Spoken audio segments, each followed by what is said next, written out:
opinion. Finding independent voices that counter this avalanche is becoming increasingly difficult. With the endless corruption running rampant throughout our government, independent voices are needed more than ever to battle the offensive against our freedoms and liberties. As a listener of RBN, no one understands this concept better than you. Now it's up to you to do your part. The time has come for you to take action and begin broadcasting the truth to hundreds or thousands of people every month. Sound impossible? Quite the contrary. With pointed slogans from LibertyStickers.com, you can reach countless sleeping Americans unaware that they live in a real-life wonderland. LibertyStickers.com has a huge inventory of political bumper stickers and messages that reflect the truth about our government, our politicians, and the future of America. With so many in stock, there's one perfect for you. Visit us today at LibertyStickers.com. Again, that's LibertyStickers.com. Do your part. Your voice is important. Let it be heard. You're listening to the Republic Broadcasting Network, because you can handle the truth.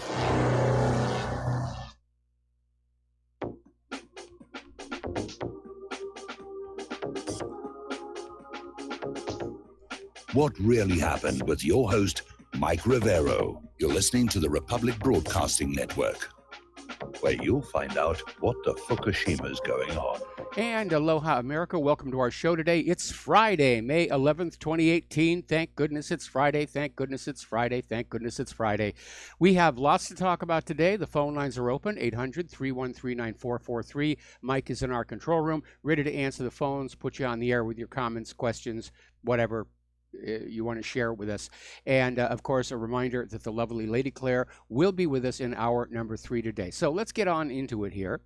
And a little bit of good news. Apparently, the southern border around Syria is calm following the Israel-Syria strikes. This according to the United Nations.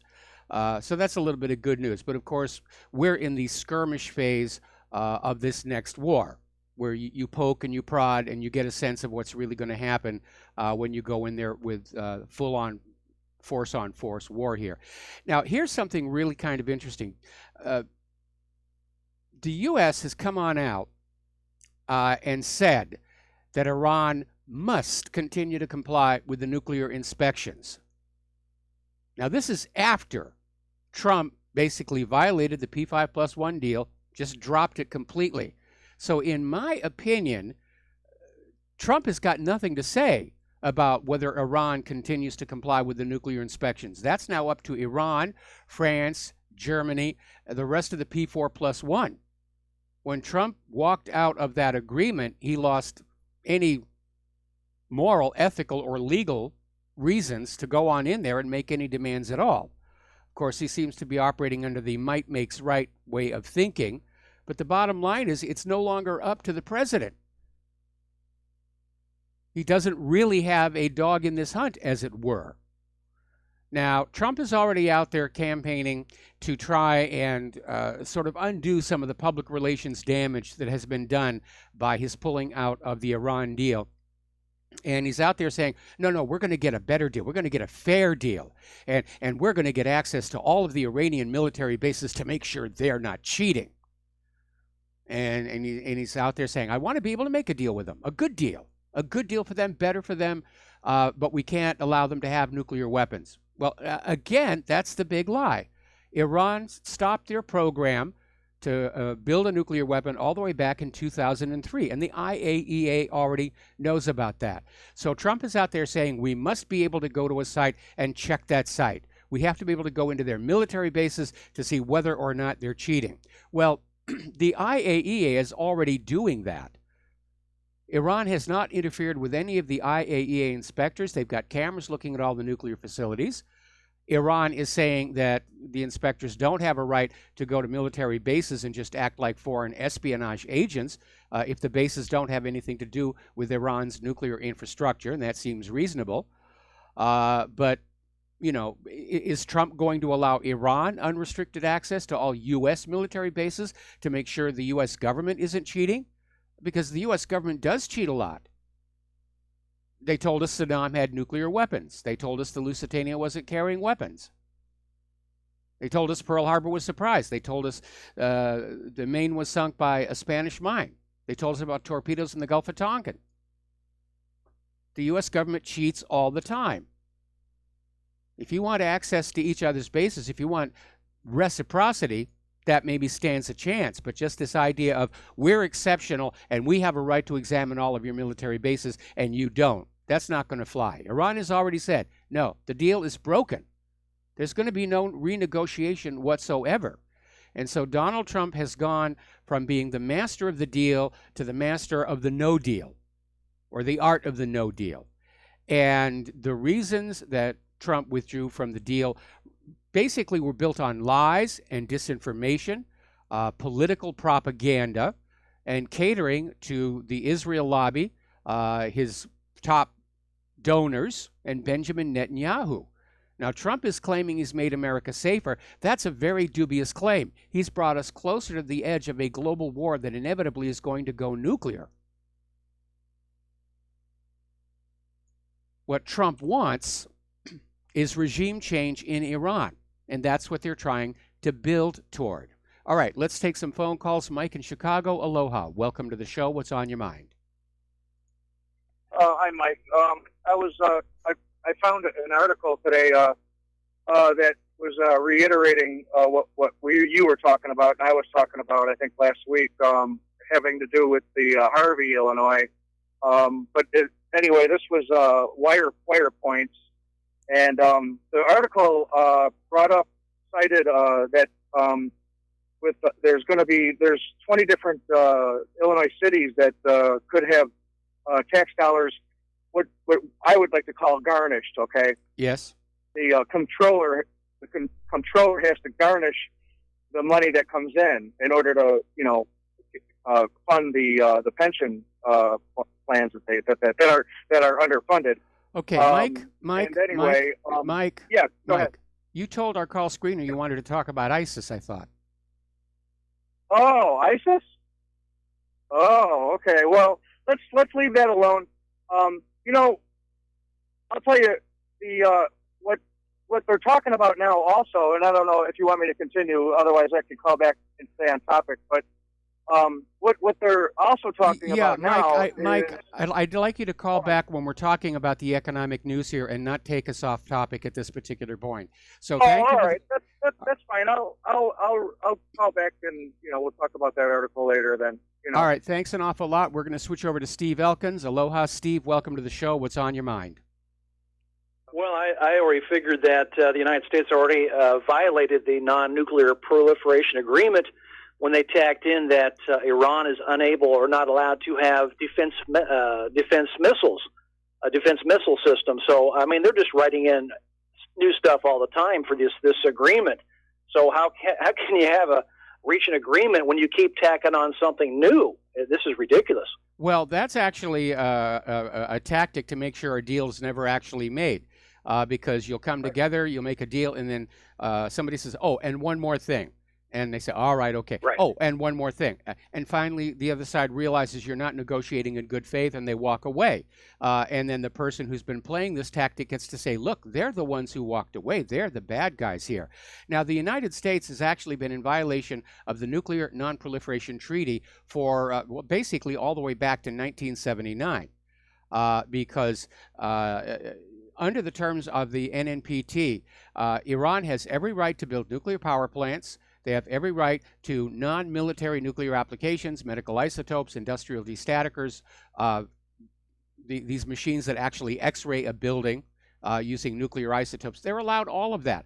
More importantly than that, the U.S., as a signer of the NNPT, is obligated to help Iran build its civilian nuclear infrastructure.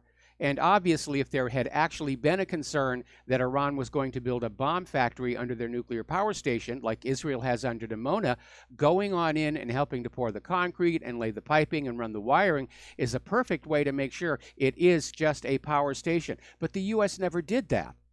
And that was a violation of the NNPT. Using the threat of military force to try and coerce Iran to surrender their right to civilian nuclear power is a violation of the NNPT. The U.S. is the one who violated the treaty, not Iran.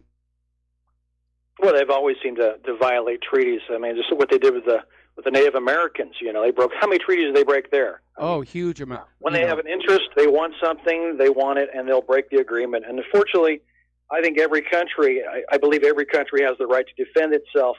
And you're right, they want a defenseless Iran, a defenseless Syria. All these countries are defenseless. They want them all defenseless so they can invade them at some point in time. Or simply browbeat them into just doing as they're told. The might makes right. If you've disarmed a country, you don't have to invade them anymore. You just sit there with your nuclear weapons and say, look, this is what you're going to do. And if you don't do it, something bad's going to happen to you. It's a nice country you got there. It'd be a terrible shame if something happened to it. Yeah. Hey, thanks, Mike. I appreciate it. All right, thanks an awful lot. We're going to do a shout out now to our on-air affiliates just now rejoining our network. Article coming on out of Sputnik News. Israel is using planned provocations to get the U.S. into a war with Iran, because that's what Israel likes to do. Israel wants those large Middle Eastern rivals like Iraq, Iran, and eventually Saudi Arabia broken up, but they don't want to do it themselves. That's what the Americans are for. We get the Americans to pay for it. We get the Americans to be killed and crippled for it. That's the only reason they're here. And so the problem is that we have all these neocons who are currently surrounding President Trump who are out there saying, yeah, let's go to war with Iran. Let's go to war with Iran. Of course, when they say let's, they don't mean themselves. They're not going to go. They're going to stay back in the United States in their nice little expensive homes. They're going to keep the kiddies close. It's everybody else's children who have to go fight these wars. Now, as you know, Europe has absolutely dug its heels in about this ending of the P5+1 deal. They're trying to keep the P4+1 deal going along. Iran is saying they're very much interested in that. And apparently over in Israel, a member of the Knesset, Yair Lapid, just lost it. He's furious, saying they've lost it over there. How dare they defy the United States and Israel? How dare they don't recognize that Iran is a terrorist country and help us to smash it? And this was an article written in the Express, and I have it up here, and I want to read you just to show you how biased and misleading some of the reporting is that's going on. Right here, the little tag under the main headline. Israeli MP Yair Lapid raged against the European Union for appeasing Iran to contain the fallout after U.S. President Donald Trump pulled out of a hard-fought nuclear deal hours after Tehran targeted Jerusalem with a missile airstrike. There's the first big lie. Jerusalem has not been targeted. And Iran didn't fire those missiles. Syria did.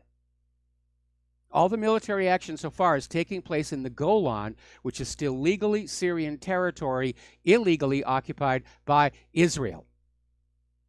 So, I mean, it's just lie after lie after lie after lie. And I felt I had to post a comment on this article pointing out all the outright falsehoods that were in it. And, of course, it was gone just a minute later.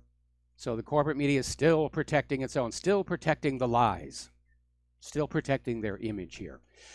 Okay, so as the Syrian army continues to make sweeping gains in Damascus, the terrorists who are basically agreeing to relocate are turning over their weapons. And as we reported before, there's a lot of American-made weapons, a lot of British-made weapons. And now all of a sudden they're starting to see all these Israeli weapons being handed over by these terrorists, which answers a question I'm asked on a regular basis. Why doesn't ISIS and Al-Qaeda, who are supposed to be this Islamic terrorist group, why do they never attack Israel? Well, now you know. Israel's their friend. Israel gives them goodies to play with, things that go bang in the night. Now, a lot of people are looking at this Israeli airstrike and saying that it was less about Iran and more about trying to degrade Syria's increasingly effective air defense systems.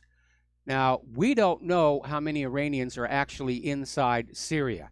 There have been some wildly exaggerated numbers thrown around about the same time as the Israeli media published a satellite photo of the international airport in Tehran and claimed it was an Iranian air base located inside Syria. So it's just more of the lies here. Over in Iraq, once again, they're reporting that U.S. troops are avoiding attacking any of the areas where the Islamic State leaders are to be found in Syria. The troops aren't shelling those areas.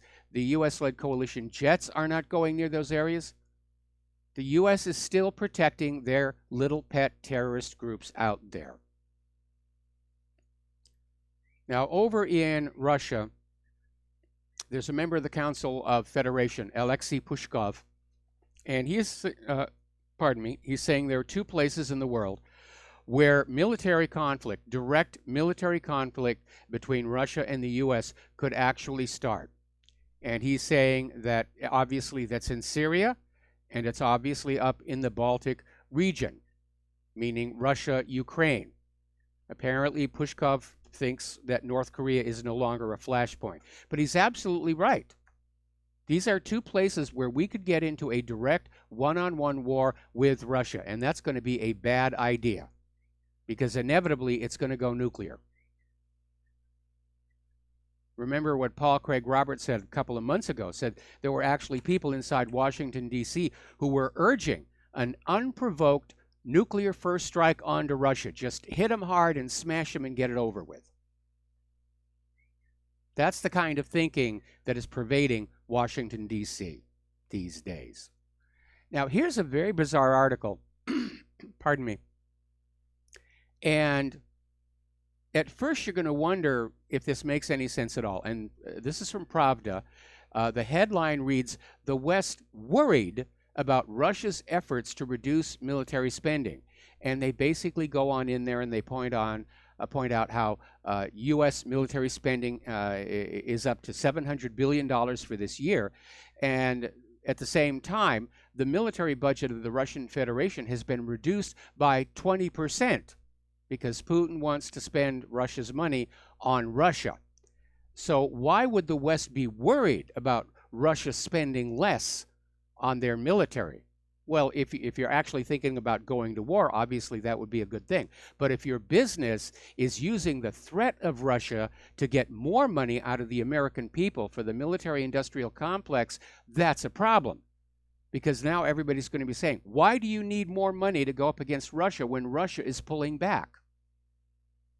And that is definitely a valid point. And that's why the West is worried.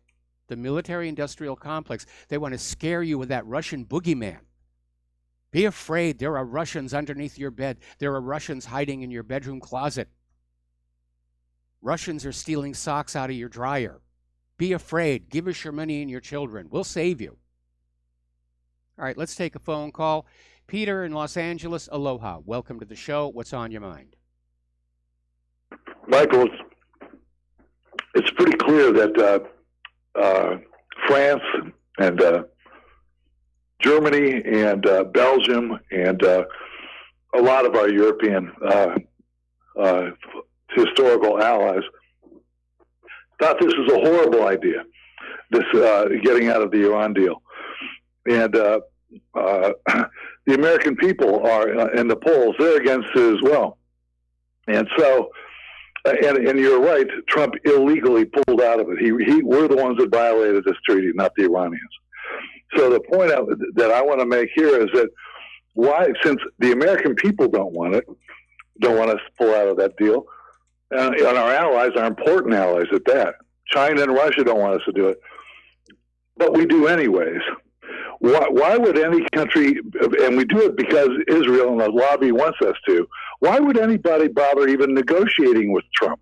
Why not just go negotiate with Netanyahu and let him, why not just go right to the source of the power? Well, that's one valid point, but the question actually is asked, why negotiate at all? Because whether it's Donald Trump or Benjamin Netanyahu, neither one of them can be trusted to keep their word.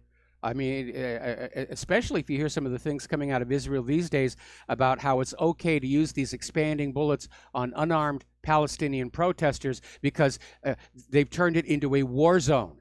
And the Israeli military is afraid of a bunch of Palestinian protesters carrying flags and signs. I mean, anybody who's willing to say that, they're willing to say anything. And don't forget the motto of Israel's Mossad: by way of deception, thou shalt do war. Israel is proud of the fact that it lies to get what it wants. Look at the USS Liberty as just one example. Has it ever been just more starkly apparent about what's going on?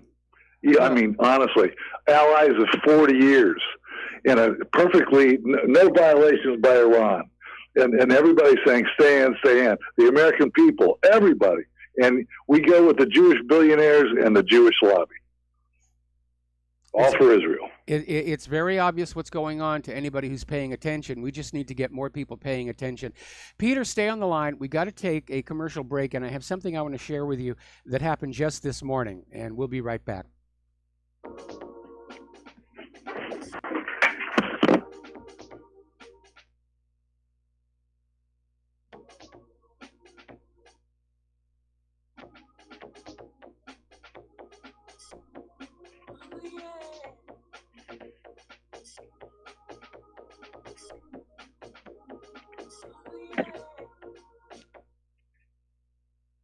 Corporate media dominates the American opinion. Finding independent voices that counter this avalanche is becoming increasingly difficult. With the endless corruption running rampant throughout our government, independent voices are needed more than ever to battle the offensive against our freedom and liberties. As a listener of RBN, no one understands this proud of the fact than you.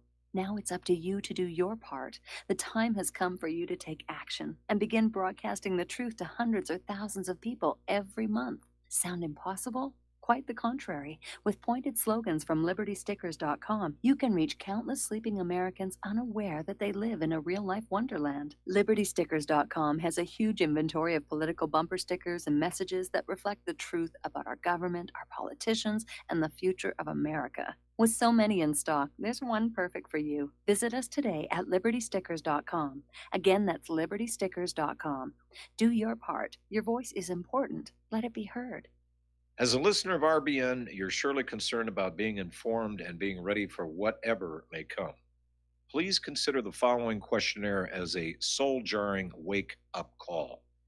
If you answer no to more than 2 of these following questions, you probably aren't going to make it through any major disruption in our country. The questions were compiled by people that have been there. Are you really ready? Do you own your own firearm for the primary defense and protection of you and your loved ones? Have you ever been professionally trained to stand against life-threatening behavior? Have you ever practiced enough to fire 500 rounds during a 2 to 4 day time frame, day and night? Can you load, unload, fire, and clear a jam in total darkness? Have all the adults in your household been professionally trained? Are you, life and death, comfortable with your abilities with pistol, revolver, shotgun, and rifle? Are you aware that everything that you do to prepare for an emergency is a waste of time, money, and energy? If you haven't honed your abilities to their highest level to protect and keep what you have, do you have the repair parts that will most likely be needed for each of your firearm, and do you have the ability to install those parts? Could you completely clean every firearm you own? Are you aware that your body won't go where your mind hasn't been? In other words, without proper training, followed by regular practice, you probably will not win a gunfight. Well, how did you measure up? Take the once-in-a-lifetime opportunity to start correcting your deficiencies by receiving your Commander Lifetime Membership with Front Sight Firearms Training Facility. A one-time donation to RBN for $500 will give you a Commander Lifetime Membership at Front Sight as a tremendously huge thank you bonus. See details on RBN's webpage to make it happen. The clock is ticking. You had better be ready before it happens.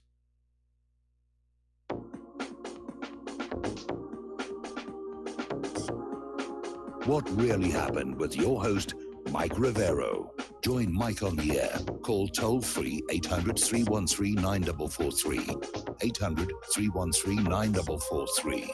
And aloha, America. Welcome back to our show. And before we go back to Peter in Los Angeles, I want to remind everybody that deal for the Front Sight Training Academy has been extended to June 2nd.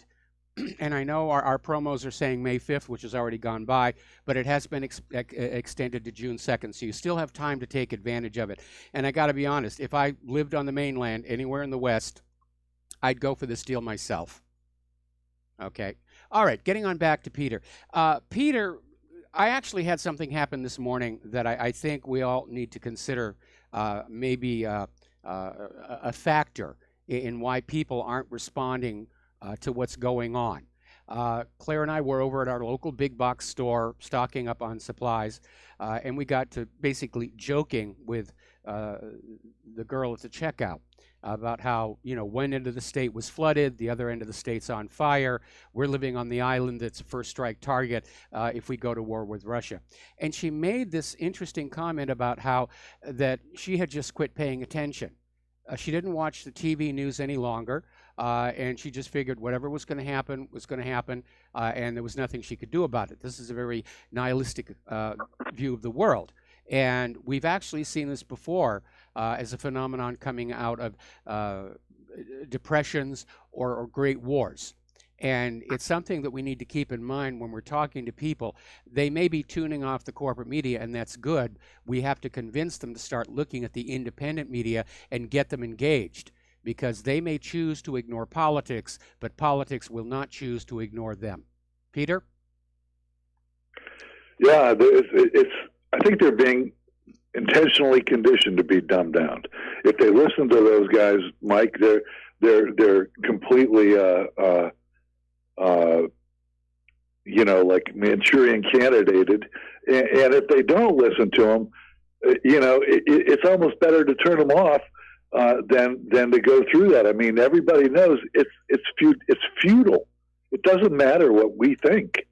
And, we have to keep them engaged, but it doesn't matter, Mike, in my opinion, what we think anymore. It hasn't for a while. They do what they want to do. They can say they're going to pull out of, like Trump runs on not getting into Syria, getting out of Syria. He lies about it. It doesn't matter. They own us. We have to come to terms with they own us. What are we going to do about it? Well, and they're being marched towards war. Well, obviously I disagree with you, or I wouldn't be doing this. I'd still be in the movie industry or doing something else, Claire's Roadie, which I'm doing also as well. Anyway, but what we can do, we can't influence the government, but we can influence the general population. And that's why they're so afraid of the independent media right now. That's why Facebook and Twitter are engaging in such obvious heavy-handed censorship right now.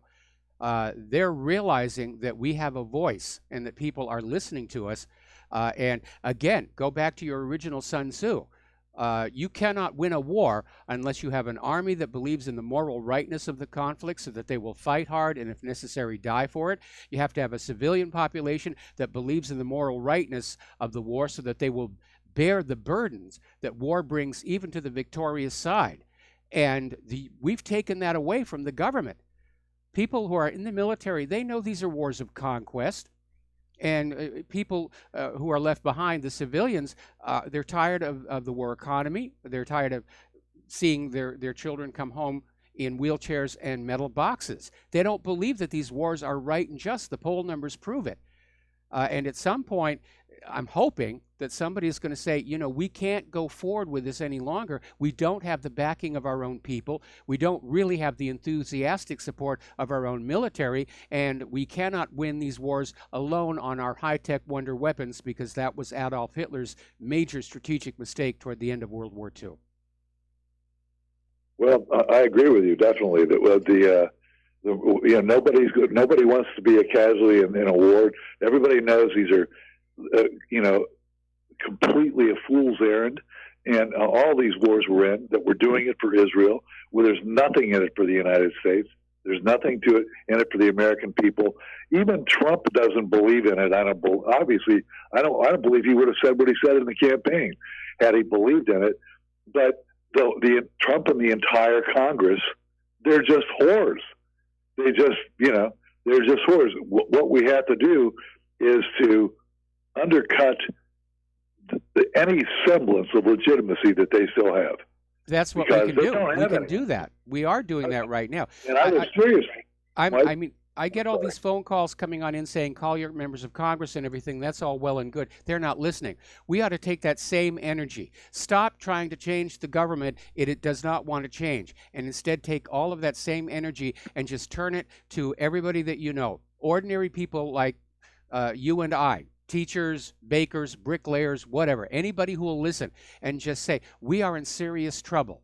We're heading into a world war. We're probably going to lose this thing. And if anybody comes back and says, oh, our government would never do anything like that, just remind them about how we were lied to about Saddam's nukes. And if they come back and they say, well, the U.S. has never lost a war, just remind them about Vietnam and the fact that we never actually won the Korean War. And just chip away at those core beliefs. Anyway, Peter, got to let you go. We have to do another break for commercials. We'll be back with more news after these words from our sponsors.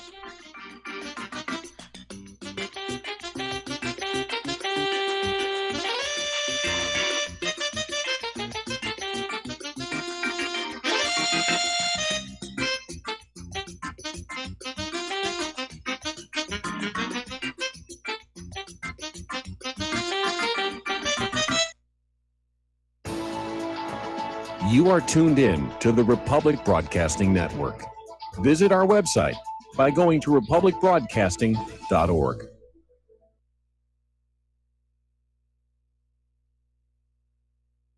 Homeowners, are you in foreclosure, expecting to be served with a foreclosure lawsuit, or suspect your lender has coerced you into an illegal mortgage transaction? A huge number of mortgages made in the last 10 years have legal issues and are possibly defective. State laws and the U.S. Supreme Court have upheld that defective mortgage documents are grounds for foreclosure defense and for counterclaims in favor of the homeowner. If your mortgage has been sold or assigned since closing the loan, it may be defective and you may be paying the wrong party, and the lender may not have standing or the right to foreclose or collect payments under the law. If you would like to know if your mortgage is legal or not, or know if you are paying the right party, we can help. Our initial consultations are free of charge. We are not attorneys. We are legal researchers and work closely with experienced lawyers who know how to help you find the evidence to help you keep your home. Call toll free 1-855-2-KEEP-IT. That's 1-855-2-KEEP-IT today. Did you know that neither the American Medical Association nor the American Bar Association were established to benefit the American people? Have you recognized that in our country, healthcare has little to do with health, and that our court system has nothing to do with justice?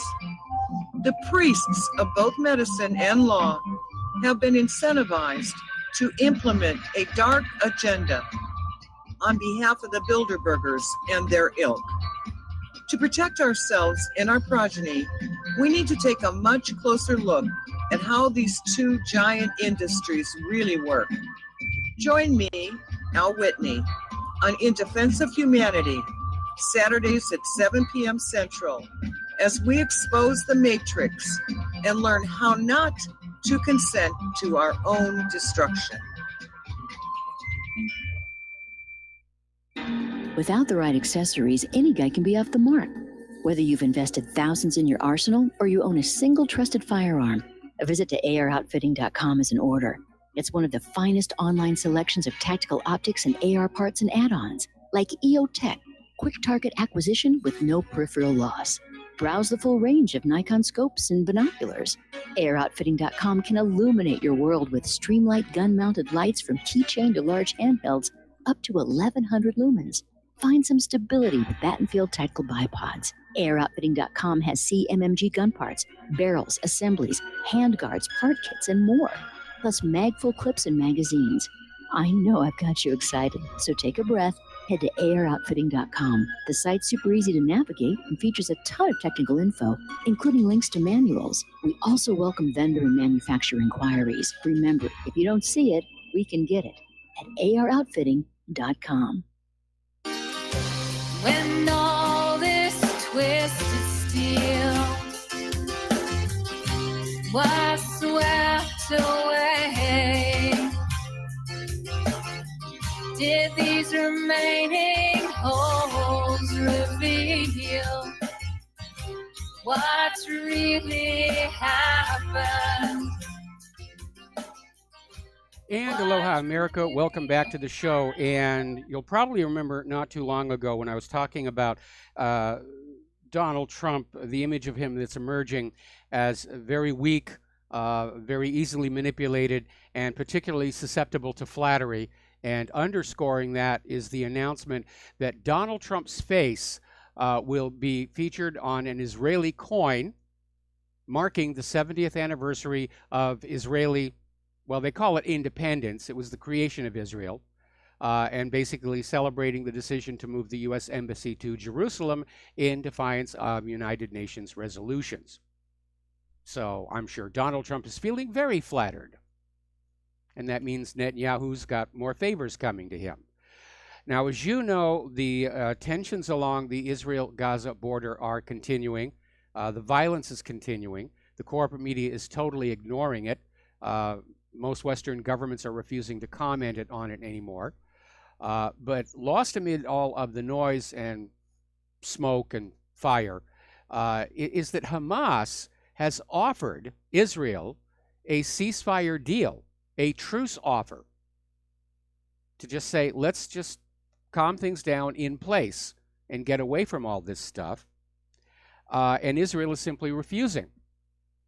And analysts are saying that news of that refusal may exacerbate tensions in the area. Now, on May 15th, next week, that's Nakba Day. Now, Nakba is Palestinian for the tragedy, which is their view of what happened when Israel was carved out of their country. And it's expected that there are going to be protests all over Gaza and the West Bank, and they're probably going to be met with violent reprisals by the Israeli forces. So it could get very ugly. And the fact that Israel is refusing to discuss the truce offer is sending a message. You know, there is no hope for peace in the future. So what happens when you've got nothing left to lose? I remember there was a quote from one of the Tom Clancy books. I liked his earlier books before he started using co-writers or ghostwriters. And let's see, I can't even remember which one of the books it was in. It was the one after Ryan becomes president and the dictator of another country gets assassinated. And there was a comment there about how tyrants can appear strong and powerful, and they see their people as weak, cowering rabbits. But even rabbits have teeth, and sometimes rabbits get desperate. Just something to keep in mind. Now, over in Duma Village, this is a different Duma Village. This is near Nablus. And apparently, a bunch of these illegal Israeli settlers hurled firebombs into a home of relatives of the family that was killed back in 2015 by another firebombing by the illegal Israeli settlers. So again, who is it who's really inciting the violence over there? It's not the Palestinians. The army has injured 61 Palestinians in Nablus, and apparently medical sources said the soldiers shot 2 young men with live fire, 14 with rubber-coated steel bullets, and caused 45 others to suffer the effects of tear gas inhalation. And this was basically a result of the storming of an Islamic site, Joseph's Tomb, by 6,000 illegal settlers. Joseph's Tomb is one of the areas that's contested, whether it's an Islamic site. Judaism also holds it to be sacred, and they fight over it. And this is what happened again this time. And as usual, the IDF sided with the illegal settlers here. Up in Russia, Putin has started his 4th term by sacking several senior ministers, several very prominent ones, who aren't performing, who aren't doing what he wants them to do. Trump should have done the same his first day in the Oval Office. I think that was probably his biggest single mistake coming on into the White House, was trying to be magnanimous in victory and saying all the Obama holdovers could stay on and hold on to their jobs. And he mistakenly believed that because he was now the boss, their loyalty would transfer to him. That may be how it works in the world of business. That isn't how it works in the world of Washington, D.C. politics. And that, I think, put him on the path to being compromised by the deep state. Meanwhile, Nikki Haley is once again flapping her gums up at the United Nations, calling for regime change in Venezuela. I mean, here the United States can't handle the wars it already has. It's still stuck in the quagmires of Afghanistan, can't get out of Iraq, still stuck in Syria after 8 years. And Nikki Haley's out there saying, yeah, we can take on another one. I think what's going on is the U.S. government is realizing the American people have reached a breaking point, and we're just going to pull back and say, no more of this. And it's not like we have to actually do anything to the government. We just have to stop listening to them, stop agreeing with them, stop saying, yes, it's okay. Withdraw our consent. And I think they understand we're getting close to that point. So they're trying to get all these areas with the oil resources under their control as quickly as possible, in order that those resources be traded in the U.S. dollar. They're trying to bring back the petrodollar, trying to bring back the Bretton Woods Agreement. They're failing miserably. And so Nikki Haley is saying it's time for regime change in Venezuela. Well, Nikki, here's your rifle. Here's your parachute. Here's your day-glow orange jumpsuit left over from the CIA's torture centers. Watch your head climbing into that transport plane, and we'll call Nicolas Maduro and tell him you are on your way down there to kick his butt all by yourself. But we, the American people, have had enough. No more wars. We don't like them. We don't want them. We hate paying for them. We don't like to sacrifice our children in them. They do not help our nation. They only help the bankers, the military-industrial complex, the neocons, and people who dream of glory, who go to sleep at night thinking that if they blow up enough of the world, in future generations, school children will be forced to memorize their name and picture. Getting to the domestic politics now, it's now starting to come on out that former Obama advisors Ron Klain and Kip Wainscott have been advising the crowdfunding organization raising money for Stormy Daniels, which her lawyer claims is completely nonpartisan. It's just all about consensual sex and hush money. If I were Trump's lawyer, I'd be asking, why was the money paid? Did Stormy Daniels extort Donald Trump? Because I don't think Trump just said, I feel like giving Stormy Daniels $130,000 today. Doesn't strike me as that kind of a guy. I know he's got a lot of money, and he could always send a few bucks my way. Don't think it's going to happen. But to me, that's the real unasked question in this whole Stormy Daniels affair. Did this porn star try and extort Donald Trump? And did Donald Trump go along with it rather than have a big media stink? Because you know how the media loves a good sex scandal. But somebody needs to ask that question. Who initiated the discussion of a payment?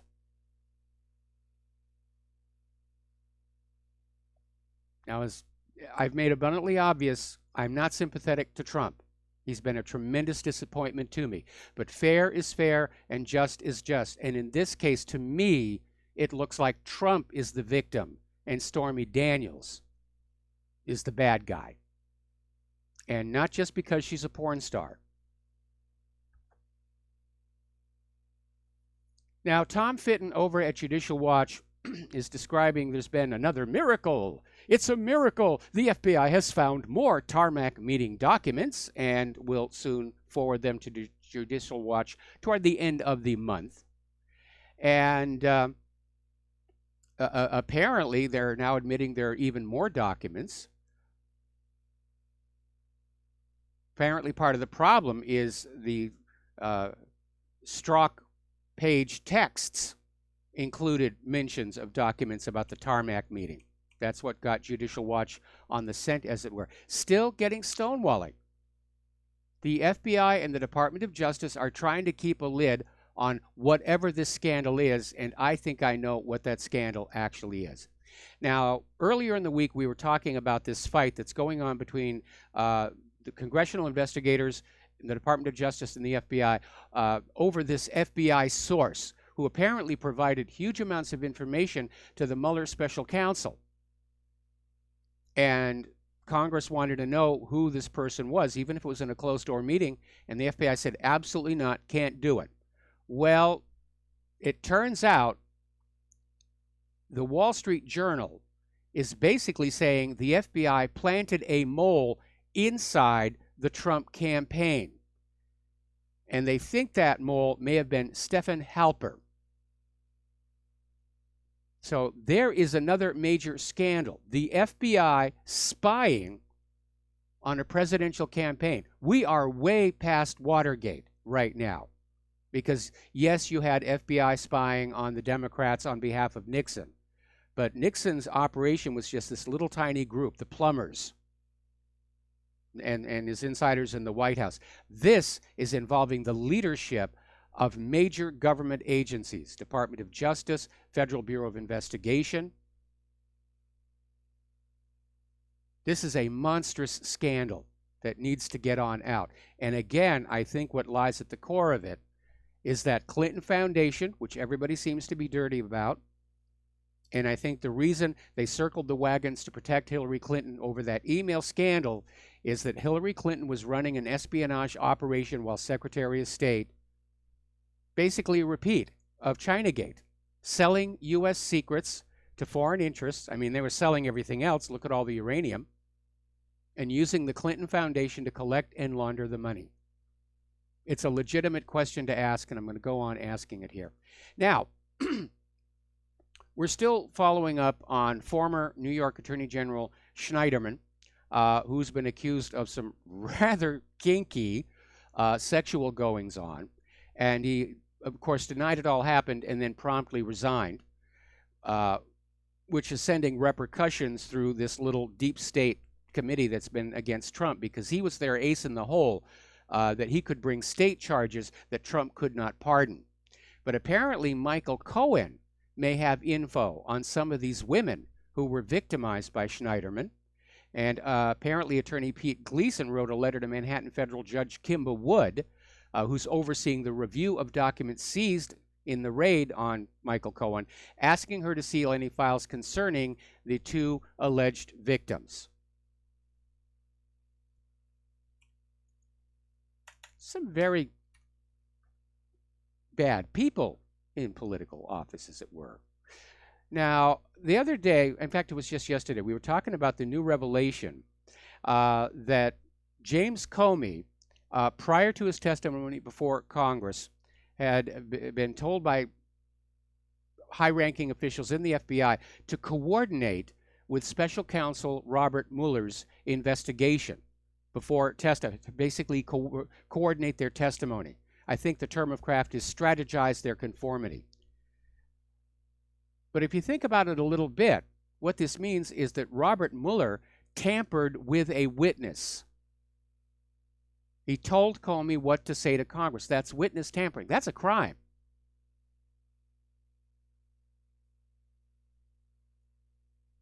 It's a criminal government. It really, really is.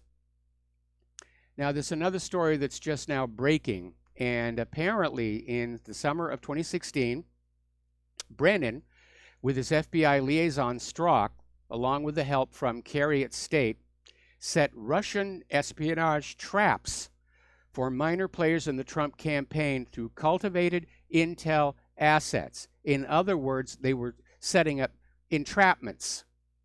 They were trying to basically, get Trump's players somehow tangled up with Russian espionage.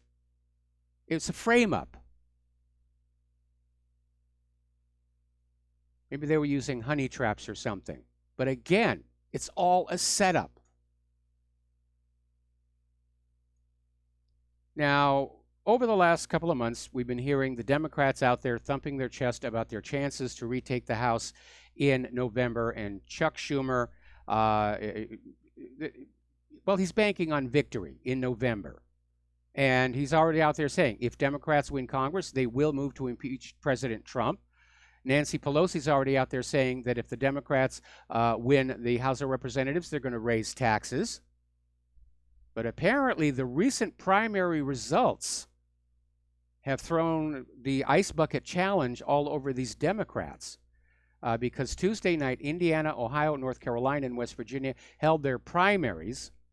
And the GOP just did very, very well. And right now, the current polls are showing that as far as the Senate is concerned, it will remain under GOP control this November. The Democratic lead to take the House of Representatives has shrunk to just 1.5%. And because that's within the margin of error of the poll, basically it's a tie. And the trend is still downward. Now, the numbers from these primaries reveal that Republicans were getting out there and voting, and Democrats were not. The Democrats have failed to mobilize their base. And that may be due to one of two reasons, both of them going back to 2016. It may be that Democrats were just turned off by all the antics of the DNC and the Hillary campaign relative to Bernie Sanders. Or it may be because of all the recent talk about how regaining the House of Representatives is a shoo-in. The Democrats said, I don't need to bother going out and vote. We've already got this. It's a lock. But in any event, the primaries held this week were a tremendous disappointment to the Democrats.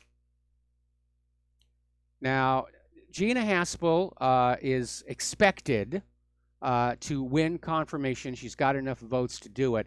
But the debate over the torture issue continues. And when we come back from these commercials, I will elaborate. We'll be right back.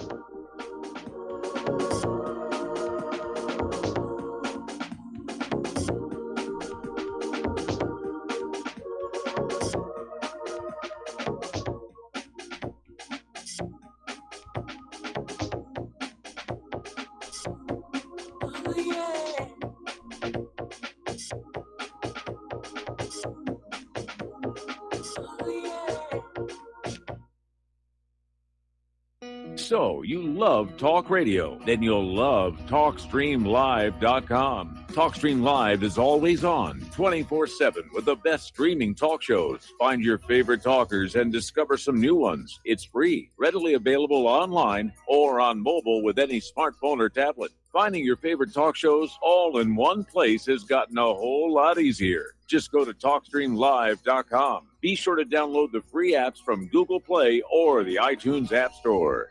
Do you or a loved one suffer migraine headaches? Listen to what scientist Kurt Hendricks has to say. If you are one of the millions of people who get migraines, you need to know about MigRelief. Hi, I'm Kurt Hendricks, the scientist who created MigRelief, the patented dietary supplement that addresses nutritional deficiencies in adults and children with migraines. Thousands of physicians and pharmacists recommend MigRelief. Call 800-MIG-7354 or visit MIG911.com.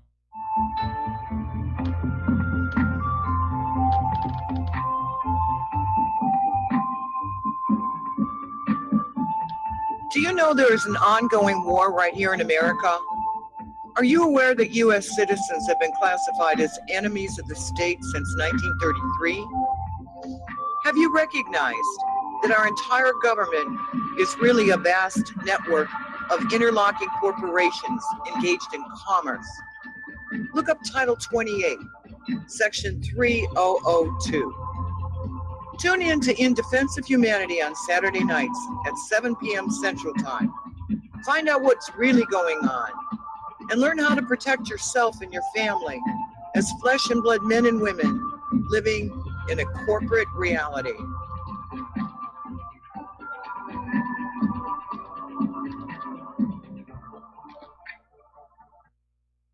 Extendivite is more than just a heart tonic. Most basic diseases are caused by yeast in the gut and metals in the liver, and we all have a bit of both. The garlic in Extendivite has a yeast-killing effect in the gut while also helping the sulfur enzyme in the liver get rid of the metals. Extendivite just may improve your overall health. Products like Extendivite are the only way we are going to get our society healthy. And if you're waiting for the government and pharmaceutical care to solve your health problems, you're going to have a long, disappointing wait, I think. Extendivite is a complete formula for extended life in the new millennium. 80 can be the new 60. Extendivite is available in capsule or liquid form for just $69.95 for a 2-month supply. To get started, call 1-877-928-8822. That's 1-877-928-8822 or visit heartdrop.com. Extend your life with Extendovite. We the people, in order to form a more perfect union, establish justice, ensure domestic tranquility, provide for the common defense, promote the general welfare, and secure the blessings of the liver. And aloha, America. Welcome back to our show. Now, we're talking about Gina Haspel. She's probably going to be confirmed. She has enough votes by a slim majority to win confirmation. But the issue about torture is still very much front and center in everybody's mind. And a lot of people were very concerned over the fact that Gina Haspel refused to say that torture was immoral. And that really bothered a lot of people, including yours truly. Now, Haspel's defenders or the CIA's defenders are out there in force. And Dick Cheney did an interview yesterday saying that we should continue the enhanced interrogation of terror suspects. In other words, continue the torture. And he said, if it were my call, I would not discontinue these programs. I'd have them active and ready to go. And I'd go back and study them and learn. And this was on Fox Business News. Cheney said, if I'd do it all over again. You don't suppose he wants to watch? I mean, this is a very, very sick attitude, and I'll tell you why. First of all, anybody who understands interrogation will tell you torture does not, in fact, work. In fact, when Congress was looking into the CIA's torture scandal, and the CIA said, we got this and that information from these people, the investigators said they were just making this stuff up. Do you remember when this was all going down and we had these color-coded terror alerts, green, yellow, orange, red, peach, taupe, mauve, plaid, and we went through several of them. Imminent terror attack is about to happen, and it never did. And what that all came from was people being tortured, saying, when's the next terror attack? And the guy being tortured said, oh, okay, it's next Tuesday. Okay? Stop hurting me. It's next Tuesday. That's where those came from. It was complete fantasy. So torture is only good to get politically expedient confessions, like they got from Khalid Sheikh Mohammed. They only had to waterboard him 183 times to get him to confess to being the mastermind of 9/11. And by the way, he suffered permanent brain damage as a result of that abuse. So Cheney is out there. He's trying to basically support Haspel and also, of course, himself. He doesn't want to admit that he and Bush were wrong to have engaged in this kind of a practice. I mean, I remember when I was a kid in school, and we were told that one of the reasons that the Germans and the Japanese were so bad and had to be destroyed is they were torturing captured American prisoners. And now we have Cheney saying we should just do exactly the same thing. We should be just as evil, just as loathsome and vile as we've made the Germans and Japanese out to be. And we shouldn't. If we're supposed to be the exceptional nation, we have to be better than that. And clearly we're not. In fact, Cheney's pushing for the continuance of torture tells us we're not an exceptional nation at all. All right. We're going to take a break for station identification. We'll be back after these few words.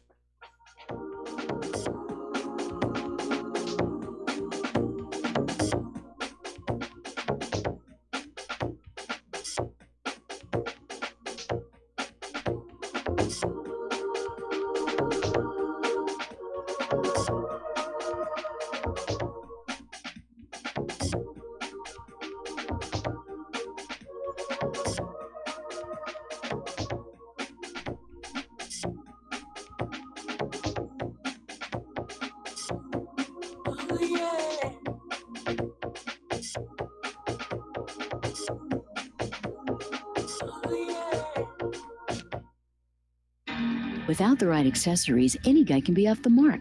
Whether you've invested thousands in your arsenal or you own a single trusted firearm, a visit to AROutfitting.com is in order. It's one of the finest online selections of tactical optics and AR parts and add-ons, like EOTech, quick target acquisition with no peripheral loss.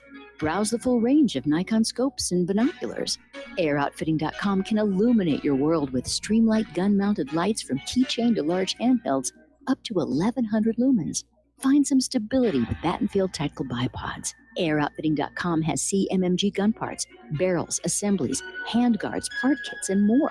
Plus mag-full clips and magazines. I know I've got you excited, so take a breath. Head to AirOutfitting.com. The site's super easy to navigate and features a ton of technical info, including links to manuals. We also welcome vendor and manufacturer inquiries. Remember, if you don't see it, we can get it at AROutfitting.com. You're listening to Republic Broadcasting Network because you can handle the truth.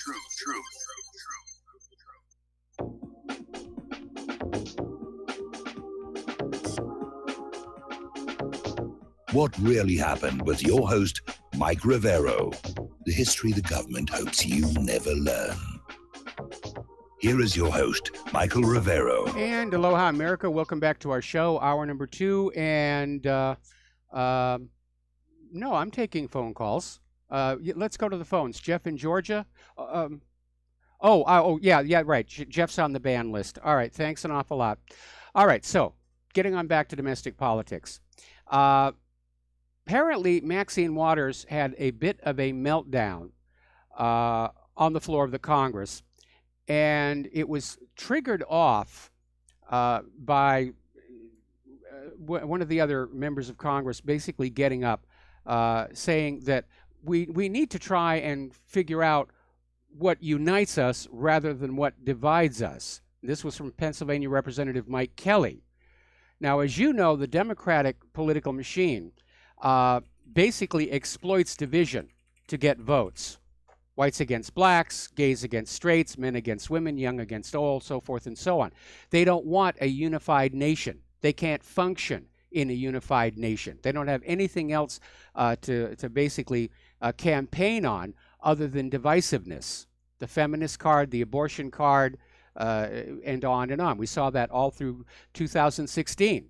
That's all Hillary ever talked about, with the women and the gays and all the rest, and the Black Lives Matter. That's all they got. So Maxine kind of exploded in response and played her double card of being a black woman and basically came to say that she resented making America great again. Because in her mind, a great America, a unified America, is someplace where the Democrats can't really function. But the Democratic Party did it to themselves. They took the quick and expedient, jingo-based approach to their campaigns. They didn't really have any policies and platforms. You got people like Nancy Pelosi out there admitting that if they were able to take Congress back this November, the first thing they're going to do is raise taxes. And aren't you all being taxed enough? And it's one thing to be taxed and quite another to not have that money come back to your community. Now, other nations have high taxes, especially over in Europe. But in those countries, you get things. You get free education. You get medical care. You get decent streets, decent mass transportation. Here in the United States, you're still paying those taxes, but you have to borrow money to go to school. You have to pay huge amounts of money for health insurance that won't cover most medical bills under the deductible, so you have to pay for that as well. And Pelosi thinks that's just fine. That's a perfectly working model. We just need to get a little bit more money away from you. And if you look at all of the Democratic strongholds all across this country, where the Democrats are in charge of cities or counties, they're disasters. Huge amounts of money being taken away from the people, and somehow it's not getting back to them. Crime is rampant in the streets. The law-abiding citizens are disarmed. The murder rates are up. The Democrats, the liberal Democrats, are living in a dream world, and that's been a big problem with liberalism all along. They're campaigning on what they imagine the world could be and get very angry with anybody who refuses to go along with the fairy tale. And again, that's because the entire political, philosophical foundation of liberalism goes back to an intellectual fraud, Coming of Age in Samoa by Margaret Mead, which sold the idea that we are all born with a completely blank mind and that everything that we think is a result of the environment. And so the liberal justification for trying to control everything is, if we control everything around you, we will control what's inside your mind, and you will be a happy little mushroom. And it doesn't work that way. Mead's book was a fraud. It's been documented. She made so many mistakes in that book. She went down there to basically prove a preset agenda. And of course, the liberals still hold Mead up as an icon, because her book is the foundation of their entire justification for tinkering with everybody's life. Okay, now, here's another Democratic congressman, actually a former Democratic congressman. His name is Mel Reynolds, and he used to be a Democratic congressman from Chicago, but he's decided he's given up on America because he just had his third criminal conviction. And now he's had it. He's given up. He's going to move to Africa when he gets out of prison. Okay. Now, Rosie O'Donnell is trying to recover from the revelation that she exceeded campaign finance laws by donating way too much money using 4 different names and 5 addresses. And get this, right now she's out there saying she didn't know she was breaking the law when she did this. She just decided she needed to use 4 names and 5 addresses. It doesn't mean there was anything wrong there. Of course, you know what the judge is going to say. Ignorance of the law is no excuse, which is rather thin. I mean, back in the days when the law was simple and knowable. But today, even most lawyers don't know all the law. So let's talk about the economic news now.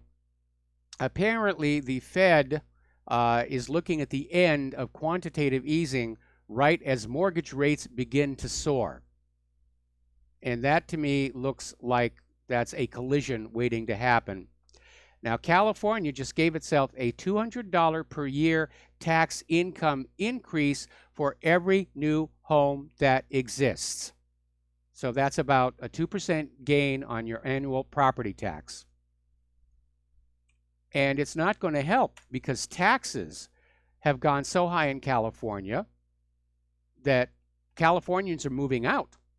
They're moving to more rural Midwestern areas where life is a little more reasonable.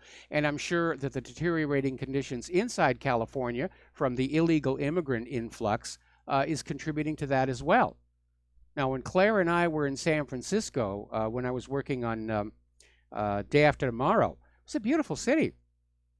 And we really liked being there. And frankly, if the company where I'd worked on Day After Tomorrow had offered me a permanent job, I would have taken it, and we would have moved back there. But looking at San Francisco today, we're hearing all these stories about urine and feces in the streets and just trash everywhere. Starting to look like basically any other democratic city. Now, over in the European Union, and this is the reason why that Israeli member of parliament went ballistic and said Europe has lost it. Oh, and by the way, somebody wrote on in and said that the Express put my comment back up. Apparently, they read my update on the webpage or something. But anyway, the European Union is moving to defend companies from U.S. sanctions against Iran.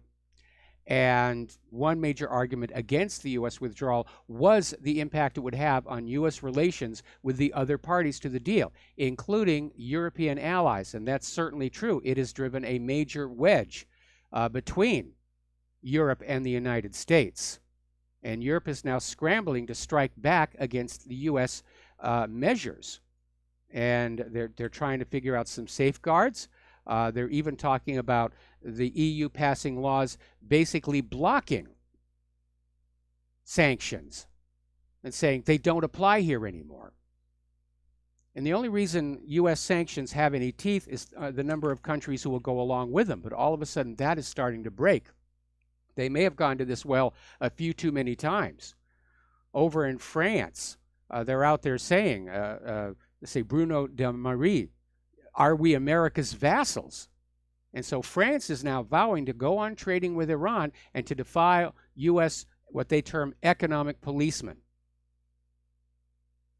And he's saying it's time for all European states to open their eyes and stop being puppets of the United States. This is not going well for the United States government.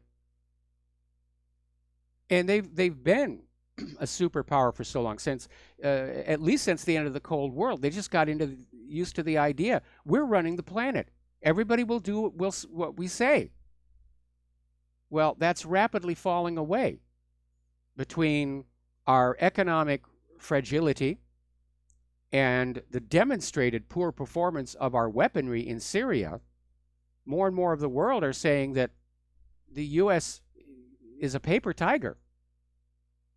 It's becoming an empty suit. And they're not afraid as much as they used to be. And they're certainly not showing any respect, because we have behaved in a very disrespectful fashion.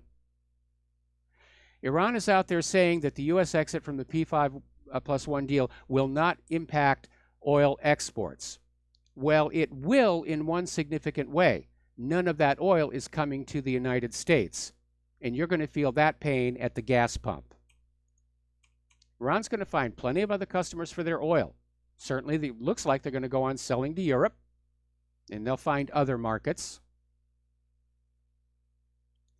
Now, there's an interesting little article over here in Sputnik News. Why Soros, Goldman Sachs, Wall Street tycoons embrace Bitcoin. And they're basically saying that George Soros and Wall Street tycoons have warmed up toward Bitcoin.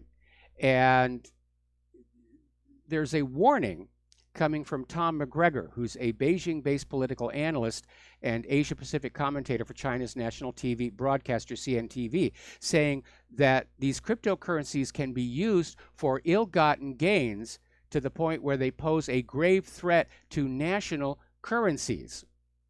They could be used in a pyramid scheme where you con so many people to pour their cash into Bitcoin that national currencies can be depleted. Now remember, George Soros made his reputation and his money as the man who broke the Bank of England. So is he getting ready to do the same thing again with Bitcoin? See, it's one thing when you have real, sound, honest money. Silver, gold, other hard commodity-based assets. They can be manipulated, but not that much, because their value is stable. When you have a fiat currency like the British pound sterling, or the U.S. Federal Reserve note, or Bitcoin, the potential for manipulation is much, much greater. And I think there's a reasonable concern here that if too many people were to get into Bitcoin, that it would be just a Ponzi scheme to loot those people's wealth, a pump and dump, only with Bitcoin instead of stocks. And I've always had caution towards cryptocurrencies. I like the underlying idea of a medium of exchange not under the control of private central banks. But the problem is there's nothing good that comes into this world that the bankers cannot turn to evil purpose. And that seems to be the case with the Bitcoin as well.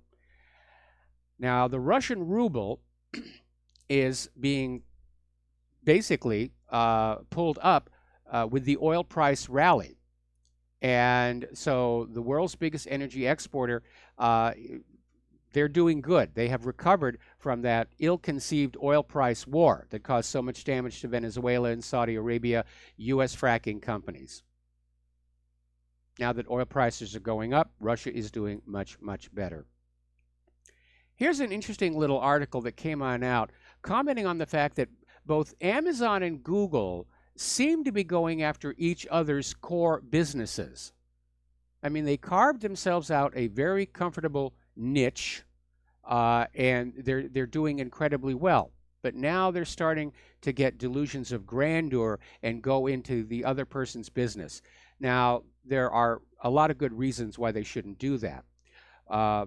One of the best American companies, used to be at any rate, was Hewlett-Packard. And I first became aware of their product when I worked at JPL. And I love their calculators, but when Messrs. Hewlett and Packard left the company, it kind of went downhill. But their management style was something that really should be studied by anybody who wants to start a business. Very small management, very organized, small teams working on specific projects. And I think it was Hewlett who always used to say, we stick with the knitting, which was his way of saying, there's this one thing that we do really well, and that's we make really good instruments and calculators. And we just stick with that, and we will be happy. And it's a warning that you shouldn't confuse having an expertise in one area, saying that, well, I'm now smart enough to go on to other areas. So we'll see what's going to happen with Amazon and Google. But apparently Amazon now wants to get in on digital advertising. And they have lots of shopping product searching data to mine. And Google is now partnering with Walmart and Target for e-commerce. Now, Google doesn't have just search data. They have whole browsing history, geographic movements, your emails, offline purchases, Android Pay. Amazon knows what you bought on Amazon, but Google knows what you bought basically everywhere else. We could actually see a war between the two of them. Frankly, given Google's recent treatment of the truth movement, I hope Amazon wins. Over in Great Britain, the British people are getting very, very angry with the House of Lords. And it's a little different from the House of Representatives and the Senate here.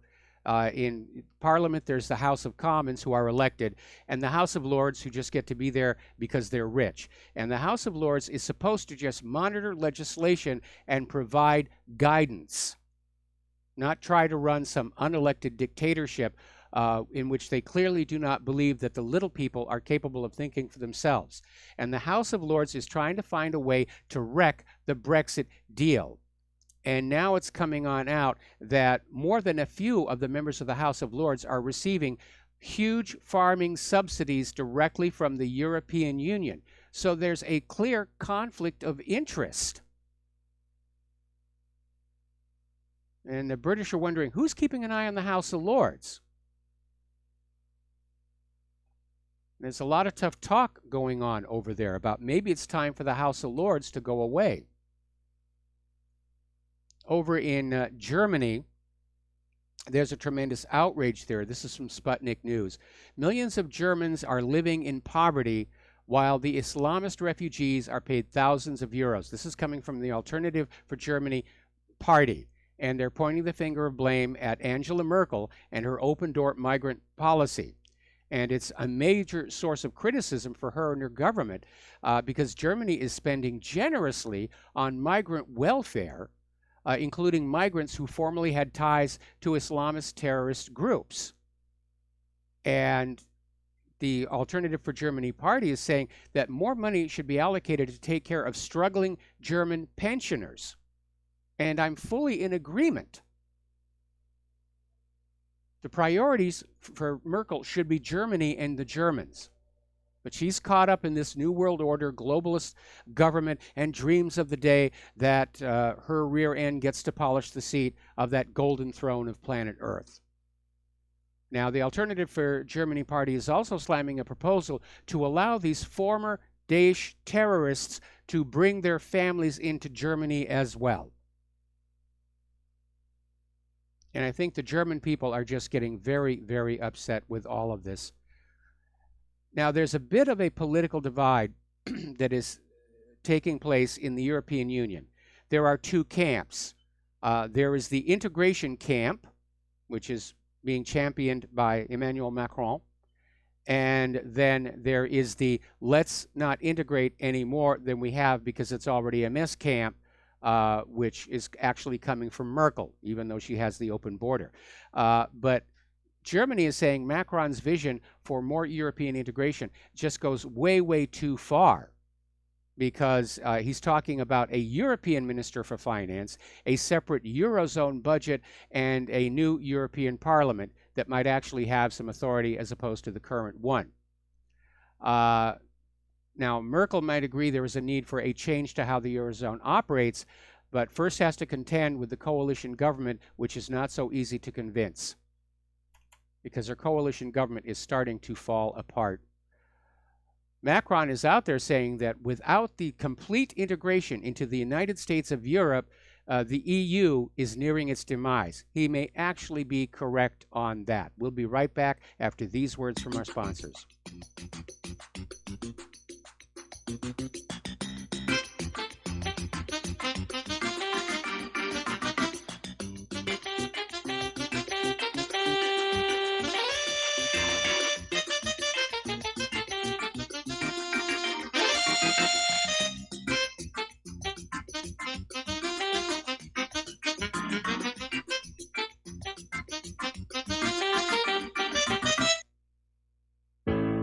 Many people write us about their experience with Extendivite. Allow me to read you a few from Amazon.com. By Mel. Great product. My husband and father-in-law use it regularly. Both my husband and father-in-law have had significant change in their blood pressure and overall health. By Amazon customers. It works for me. Returned to buy the tincture and the capsules as they were on sale during February. Unlike some other products, this one worked for blood pressure and occasional irregular heartbeat. Extendivite produced noticeable results after just 2 bottles, a 4-month supply. I take Extendivite 3 times a day, every day. I think this supplement has helped with my increased fitness regime and to lower my blood pressure. Tell us your story. Get Extendivite today. Call 1-877-928-8822 or visit heartdrop.com. Extend your life with Extendovite. Folks, we're living in a world the likes of which we've never perceived any clearer than we do now. The plan for global governance has been in the works for generations and would have likely been achieved by now, but for the fact that the globalists left open their Achilles heel. With all their tools, Federal Reserve System, fiat currency, no child left behind, and then Common Core education introduced to our schools to dumb us down, vaccines, pharmaceuticals to lobotomize us, GMO foods, insertion of compromised or bought and paid for politicians, judges, mainstream media propaganda, all pieced together like a puzzle designed to ultimately bring the world under submission. But with all their strategy, they forgot one thing: knowledge. And knowledge is power. With knowledge, their bombardment is nullified. Folks, with that, as brilliant and knowledgeable as you've become, among the wisest audience of any radio audience in the world, and you are, I want you to take a moment to reflect and ask yourself, how much of that knowledge did I obtain from Republic Broadcasting Network? How high has my consciousness been raised since I've been a listener? How fast am I now able to discriminate truth from fake news by being a Republic Broadcasting listener? How clear am I now able to see the world since I've been listening to RBN? Ask yourselves those questions, folks. Then ask yourself, what is that knowledge worth to me? Like my morning coffee, how would I survive without it? A voice of truth in a sea of lies. Do we not all need to make sure it survives? Like public broadcasting, we are now finding we can only survive with listener support. Censorship, advertisers being attacked, truth itself being attacked. It's the only way through this. We at Republic Broadcasting humbly ask you to become a supporter. Look at your budget and make a determination of what Republic Broadcasting is worth to you and what you can afford on a monthly basis. Go to republicbroadcasting.org and pledge 20, 30, 40, 50, if possible, 100 a month or more if it's affordable. Click the donate button and become a regular monthly donor. Assure both us and yourself that Republic Broadcasting truth will continue to flow like that morning coffee. The network thanks you. When all this twisted steel was swept away, did these remaining holes reveal what's really happened? And aloha, America. Welcome back to the show here. And I'm just looking at updates on what's going on with our volcano here. And the volcanic gases have finally reached Oahu. My eyes are stinging right now. Okay, now getting on back to the news. First of all, relative to that promo that we just did, Republic Broadcasting does need your help. We're in a serious fight here to get the truth out to the American people before we all get led down the primrose lane into another global war that in all likelihood is going to go nuclear. Because whichever side is losing will resort to those weapons. It almost doesn't matter which side wins or loses. I think the U.S. is going to lose, but the U.S. could actually win. And at that point, somebody else with nuclear weapons will resort to them. That's why we have to stop this insanity from happening. And as I said earlier in the show, we need to stop focusing on trying to change the government. It does not want to change. And we have to basically focus all of that same energy on simply informing the public. Get them away from corporate media, get them pointed at independent media. So that's why Republic Broadcasting needs your help. And if you can help, please do. There's no such thing as too small a donation. The postal address to send check, money order, or if you prefer anonymity cash, is Republic Broadcasting Network, 2251 Double Creek Drive, number 302, Round Rock, Texas, 78664. The phone number to pledge to be a recurring subscriber is 800-724-2719, extension 03. The network will thank you. Now, interestingly enough, the battle in California over sanctuary status is really cranking up. And now Santa Clarita has become the first city in Los Angeles County to vote against the sanctuary state status. And it was a very raucous meeting. A lot of the open borders people were out there screaming that everybody there was a racist. And I'd like to point out, illegal isn't a race. And if you're an illegal immigrant and you break the law, you should be afraid of law enforcement. So it was raucous. But again, the open borders people are out there saying that anybody who's not willing to allow MS-13 or a bunch of rapists or contagious people into our country, we're being racist. No, we're just trying to be practical. And once again, it shows how liberals they're out of touch with reality. They're living their dream world, that all these refugees and immigrants are going to come on in and we're going to just hug and hug and hug. And the reality is quite different, but they don't want to look at that. You try and force them to look at that, and they scream that you're racist, or they cry and get their Play-Doh or their little bubble wrap or whatever it is that they do to deal with their stresses and tensions. Now, according to the Customs and Border Protection Agency, the National Guard is making an impact at the U.S.-Mexico line, mostly by freeing up the credentialed Border Protection personnel to go on out and actually do their job, which is to arrest people on the wrong side of the border or basically send them back. They also captured 1,000 pounds of marijuana and apparently turned back 451 people who attempted to illegally cross the border. Now, remember that Central American caravan that came into California and they all got on in? Because Governor Jerry Brown did not send the National Guard down there, as Donald Trump asked him to do. Everybody who is aiding, abetting, transporting, housing, or hiring an illegal immigrant is in violation of Title VIII. This is not an issue of a political philosophy. It is the law. Now, over in London, as you know, they have a real problem with violent crime, much of it connected with their refugee crisis. And despite gun control, there are a lot of guns as well as knives being used out there. Now they're talking about a knife ban so that only the bad guys will have large knives and the law-abiding Brits will be reduced to carrying a Swiss Army knife, which are useful but not really in a fight. So Mayor Sadiq Khan went on the air to announce his latest campaign. He's going to start a campaign to ban junk food ads across the Capitol. Londoners are being knifed to death, and Sadiq Khan thinks the enemy is cheeseburgers. And he's already being ridiculed about this. And this, how out of touch are you?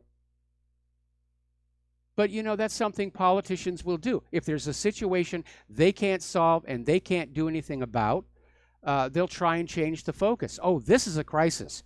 You know, fatty junk foods, that's the crisis. I'm going to do something about that. Pay no attention to all the dead bodies. That's how politicians work. And I'm glad the Londoners basically called him on that.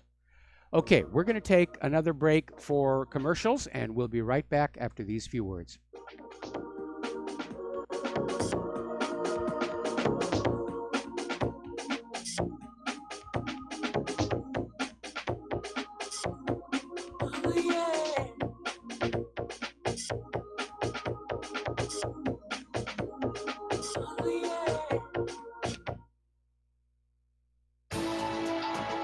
You are tuned in to the Republic Broadcasting Network. Visit our website by going to republicbroadcasting.org.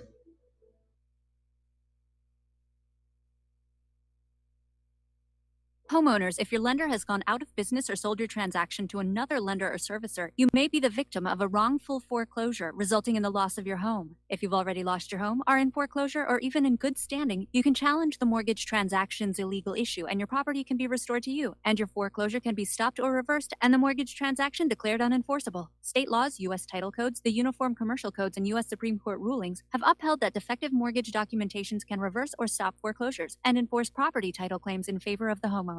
We are having successes in stopping the process of foreclosure, the enforcement of the foreclosure judgments, the sale of property, and evictions after the sale. We are not attorneys, and we don't give legal advice. We are a professional team of legal researchers, providing forensic mortgage audits and expert witnesses. We have the knowledge to produce the evidence and enforce laws regarding your legal issues. We've been in business for 12 years without a complaint. Consultations are free, and we provide a free title search to confirm if your mortgage has legal defects. Please call 855-253-3748. 855, the number 2, keep it today. I'm getting older and noticing that my body just doesn't work as well as it used to. So I like to keep fit as possible by hitting the gym a few times a week. Recently, I started having a nagging bicep pain, and it got so bad I couldn't even lift the weights. When I was complaining about it to a friend, he told me about Angioprim. He said chelation helps remove toxins, heavy metals, and cholesterol in veins and arteries that may cause blockages. You know, after just 1 week of taking Angioprim, the pain was gone, and now I'm back in the gym full strength. Scientific research proves the active ingredient in Angioprim has superior oral chelation action that helps promote cardiovascular health. So to learn more, go to angioprim.com. That's ANGIOPRIM.com, or talk to a trained consultant. Call Angioprim toll free at 877-882-7221. You'll feel better with more energy. Call 877-882-7221 or go to the website angioprim.com. Without the right accessories, any guy can be off the mark. Whether you've invested thousands in your arsenal or you own a single trusted firearm, a visit to AROutfitting.com is in order. It's one of the finest online selections of tactical optics and AR parts and add-ons, like EOTech, quick target acquisition with no peripheral loss. Browse the full range of Nikon scopes and binoculars. AROutfitting.com can illuminate your world with Streamlight gun-mounted lights from keychain to large handhelds, up to 1,100 lumens. Find some stability with Battenfield tactical bipods. AROutfitting.com has CMMG gun parts, barrels, assemblies, handguards, part kits, and more, plus mag-full clips and magazines. I know I've got you excited, so take a breath.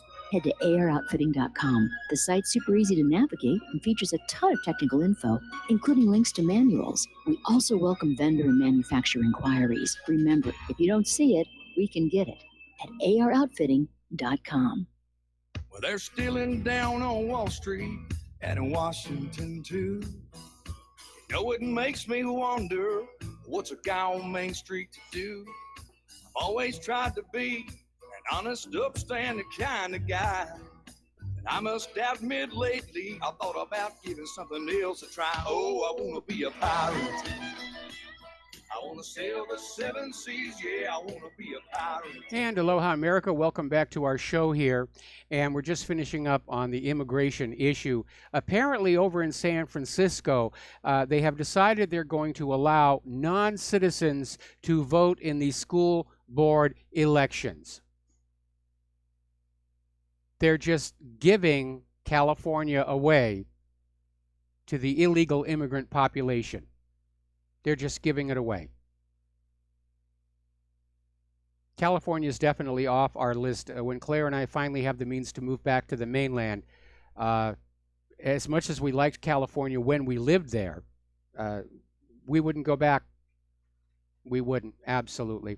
Okay, there have been a couple of unfortunate gun events. Actually, only one real gun event, and over in Palmdale, California, at the Highland High School, there's a 14-year-old boy who was arrested for shooting another teenager in the arm. Now, the teenager who got shot in the arm, apparently relatively minor, he took himself to the hospital. And the 14-year-old shooter apparently is a male Hispanic. Now, there was also a report of a shooting at an elementary school just 7 miles away, still within the city of Palmdale. Turned out that was a false alarm. Article coming on out of Russia Insider saying the Skripals will most likely never be allowed to talk. Now, as you know, this whole situation with the Skripals smells like a set-up job. In all likelihood, what they actually had suffered from was severe food poisoning, and somebody said, well, we can use this to bash Russia. We can use this to smear Putin and just demonize Russia all that much more. And they made some rather wild claims about Novichok, about how it was only available in Russia, and it turned out that was a complete lie. They can make it right there in Porton Downs. Other countries have it. And then they claimed that the doorknob of the Skripal's home was painted with something like 50 grams of Novichok, which would have poisoned the entire neighborhood. One of the samples sent to a lab identified a contaminant that's only available from the United States. And finally, of course, the media has now shut down the story. The prevailing rumor is there was a D notice issued on the story. So Russian diplomats and family members are very angry over the fact that Britain is not allowing any contact at all with either of the Skripals. They're holding Sergei and Lulia incommunicado. For all intents and purposes, it's a kidnapping. Still trying to protect the lie. All hail the lie. The lie must be protected. All right, so you're going to love this one. Not too long ago, we talked about how South Carolina passed a law equating criticism of the government of Israel with anti-Semitism, which is like saying that the only reason people ever criticize the Nazis is they hate Germans, and criminalizing it. If you say anything bad about the government of Israel in South Carolina, you will be in trouble. Well, it's getting even worse than that because apparently the Connecticut legislature has passed a law requiring Holocaust education in all state high schools. You will accept your brainwashing. Now, I have two problems with that. First and foremost is there are reasons to doubt the Orthodox story of World War II. Primarily based on how badly we were lied to about Saddam's nuclear weapons. And Israel is trying to basically force this on all school kids. Remember with Spielberg out the other day saying, oh yes, it should be a mandatory part of education. My second problem I have with this is how is this kind of indoctrination going to help these kids get into a college or a decent job? Shouldn't these kids be learning how to read properly, how to write, how to do math, science, engineering, problem solve? That's a big problem.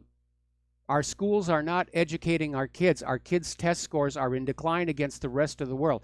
One of the reasons that corporations are demanding more H-1B visa workers is because these workers come in from other countries fully educated and ready to go.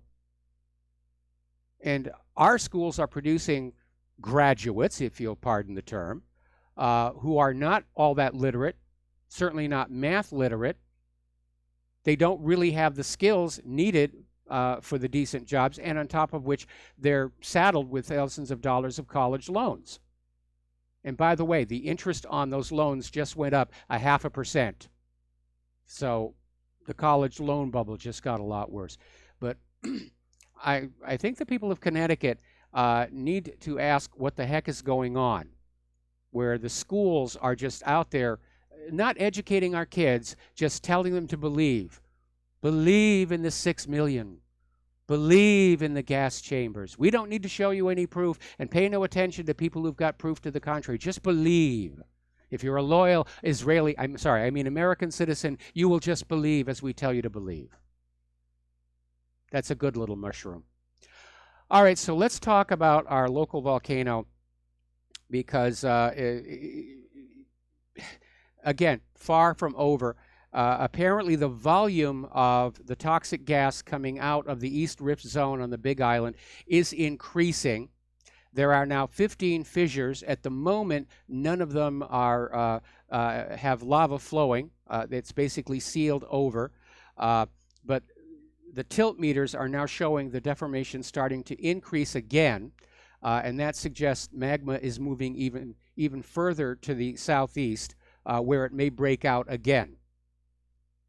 Now, the real problem is scientists are very concerned over the sudden drop of lava in the Kilauea crater. And originally, they were saying their concern was that if it goes below the water table, that water would start getting into the channels, and there would be steam-generated explosions and a large event. Well, now they're upping that a little bit, and saying the concern is that the sudden drop of the lava level may mean that the pipe that connects that crater to the magma chamber below has become plugged, and pressure is building up behind it. And if the plug were to let go, there would be a very significant eruption. We're talking about an eruption where the ash cloud could actually reach the mainland, and it would be flinging these multi-ton boulders for miles. So Volcano National Park is closed. And again, we're keeping an eye on it. But the whole planet is rocking and rolling here. Let's take some phone calls. Curtis in Nevada, aloha. Welcome to the show. What's on your mind? Curtis, are you there? Yeah, can you hear me? I can hear you now. Okay. I'm listening to your callers and your program, and I would argue that Europe has been controlled by the deep state longer than the U.S. has. Would you agree with that? Well, it all depends on what you mean by the deep state. I'm sure that every nation has their own form of the deep state inside, but you're talking about the globalists. Yeah. I'm talking about the globalist agenda that we're basically have been against. And my point is that somebody makes a statement saying that Europe is our historic allies.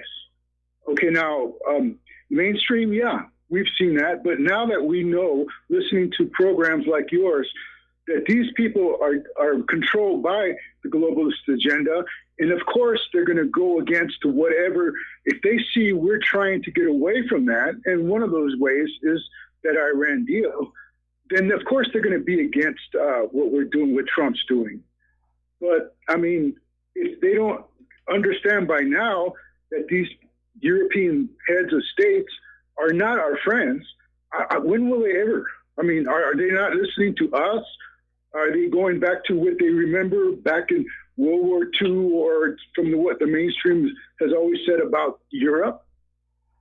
See my point? Again, I think it is a fallacy to imagine that there is some single monolithic entity that's calling the shots for the entire planet.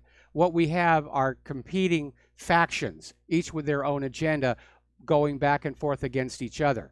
And I think the clearest illustration of that, of course, the globalists want the open borders, even though it is contradicted by the people who want the European Union to stay apart. Those two policies are clearly in conflict with each other. And I think if there was a single monolithic entity in control of the earth, times would actually be kind of smooth and rather dull and boring.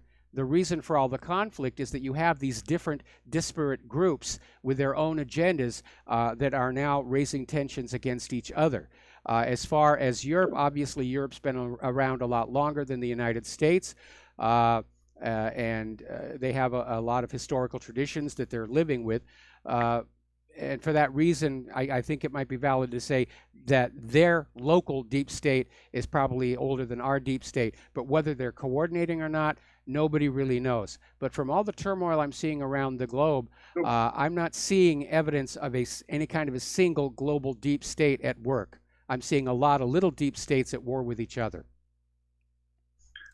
No, I would have to argue that there is maybe not one single that has control yet, but there are several that have been in control for a long time in the Western part, Western civilization, Europe and United States by proxy of Britain. That we're still being controlled by Britain. As a matter of, if you go by the maritime law and the receivership of being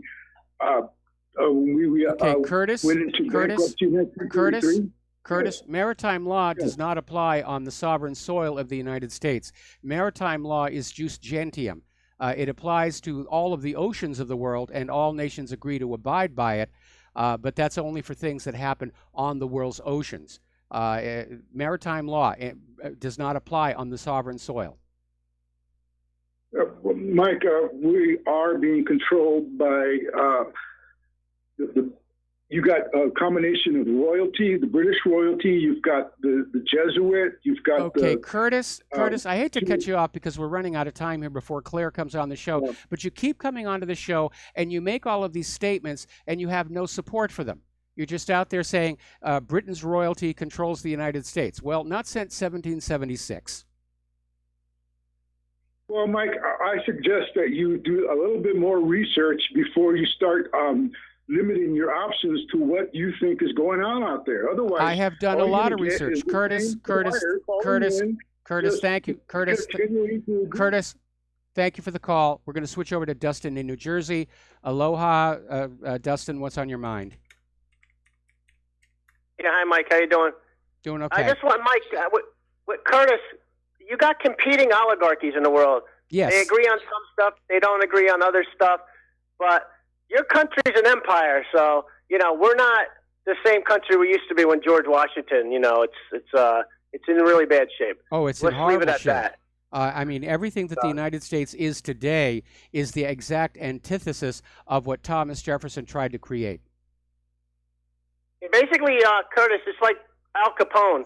There was other gangster mobsters running different parts of a city, but he was the dominant one. They all would fight and compete with each other. It's like that, but worse. And Mike, until recently, the United States got to be Al Capone, but that seems to be about to change. Yeah, with nuclear weapons. That's scary.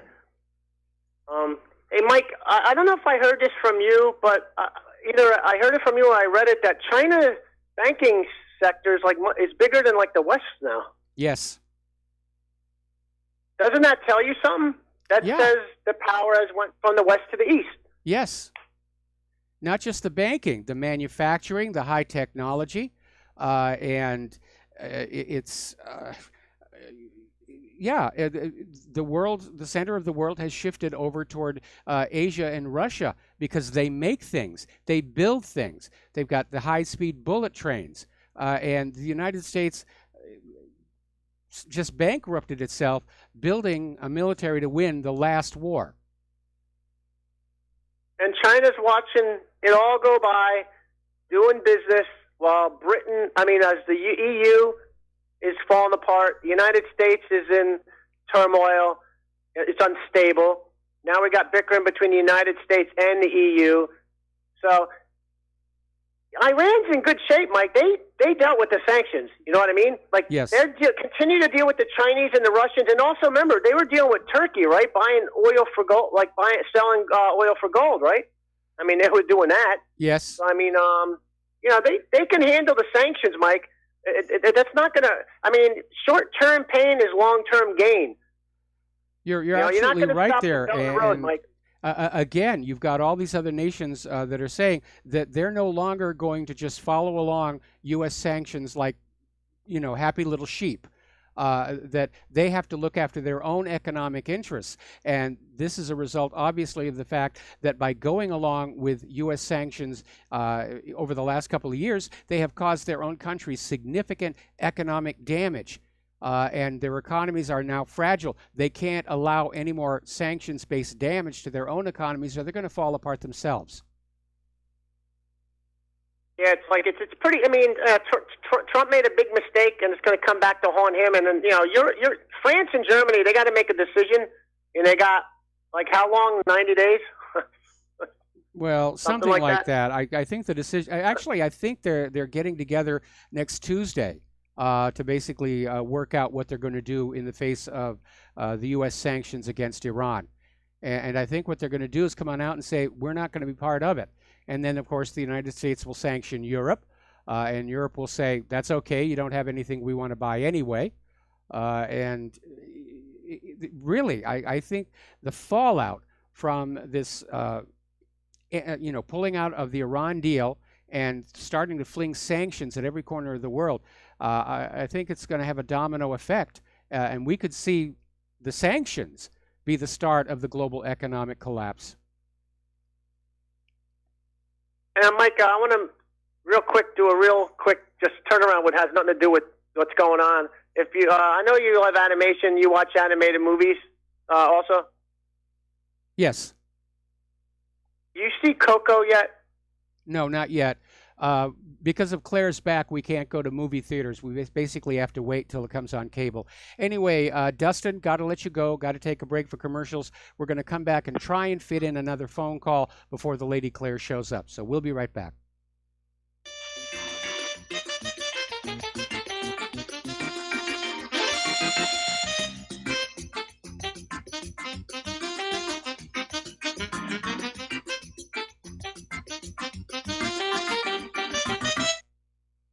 This is too good to be true, except this time it is real. 100%. No joke. How about a $25,000 membership to Front Sight Firearms Training Facility as a thank you bonus for a one-time donation to RBN of only $500? It is a Commander lifetime membership with no yearly fees or dues.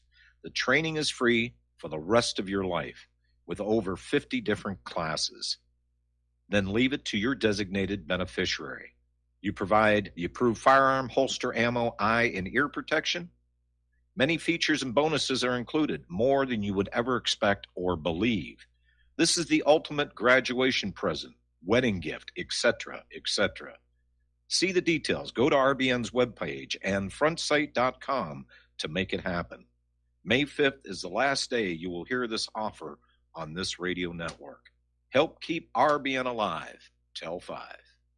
Hi, folks. CBD is the home run hitter for health right now. Why, you ask? Because of what it does for the body. Unfortunately, I can't tell you all about the benefit. You know, there's reasons. Do your due diligence and log on to ancientlifeoil.com. That's ancientlifeoil.com. Ancient Life Oil uses organic ingredients and is blended in coconut oil for some of the best benefits. Legal in 50 states and non-psychoactive. Log on to ancientlifeoil.com. That's ancientlifeoil.com.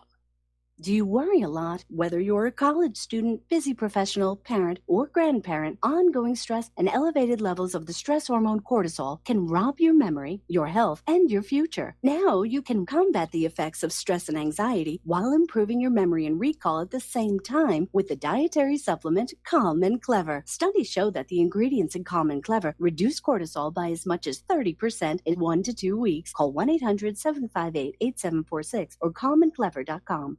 Do you or a loved one suffer migraine headaches? Listen to what scientist Kurt Hendricks has to say. 35 million people in the United States suffer with debilitating migraines. If you or a loved one are one of them, you need to know about MiGrelief. Hi, I'm Kurt Hendricks, the scientist that formulated and patented the MyGrelief migraine formula. MyGrelief is a non-prescription dietary supplement recommended by neurologists, pharmacists, and pediatricians to address nutritional deficiencies in both adults and children over 2 with migraines. Try MyGrelief for 3 months and see the powerful difference it can make in your life, or get your money back, no questions asked. Go to MIG911.com or call 800-MIG-7354. You can change your life today. So if you suffer from migraines, don't wait. Call 800-MIG-7354. That's 800-MIG-7354, or visit MIG911.com. We will not go down in the night without a fight. You can burn up our mosques and our homes and our schools, but our spirit will never die. We will not go down in Gaza tonight. And aloha, America. Welcome back to the show here. We're going to try and fit in 2 phone calls before the Lady Claire joins us. We're going to start with Al in Canada. Aloha, Al. Welcome to the show. What's on your mind? Hey, Mike. What Dustin was saying is absolutely right. Iran will be fine. Boeing may lose out on that $20 billion aircraft deal. It's a lot of cash. The previous caller talking about like one world cabal kind of controlling everything. There is a little bit of truth in that within the banking sector, right? True. You got the IMF, the World Bank. Yeah. Well, so there it all there's goes kind up to the Bank that. of International Settlements. Yeah, in Brussels there. So, which, the European Union or Europe, of course, is one of the oldest. Yeah, but then to say that the United older States countries. is still under the control of the British royalty. Even Britain isn't really under the control of the British royalty anymore. And then, of course, for him to basically insult me on my own radio show by saying I obviously haven't done enough research because I don't agree with him, that was definitely crossing a line. Well, maybe he should start his own talk show. But I'm pretty sure that, probably a good 99% of everything you say is true. And even when you make a mistake, you admit it. And you say, what I said was false and blah, blah, blah, blah, blah. Because, everybody's fed false information from time to time. Yes. But the British monarchy, I don't know why that stuff is still alive. They're not royalty. No one's royal. We're all the same. And, maybe one day when we get rid of currency and we can manage to get along with each other, even within our own borders, we can have, this world federation. It's not going to happen for a couple hundred years, in my estimation, assuming we even live past the next 5 or 6. Yes. So I appreciate you taking my call, Mike. Thank you very much. All right. Thanks an awful lot. And we're going to go to Vivian in Canada. Aloha, Vivian. Welcome to the show. What's on your mind?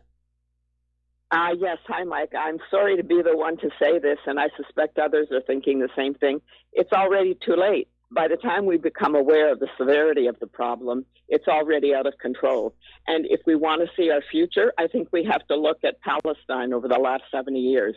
I know in the decades, starting in the 1920s, the Palestinians were well aware of what the Zionists were doing. There were riots, there was protests, there were... and that was met by extreme heavy-duty military action from the British, who finally turned tail and ran. And the British, by the way, was actually the Scottish Highland Regiment that played a huge role in helping to overcome the resistance of the Palestinians.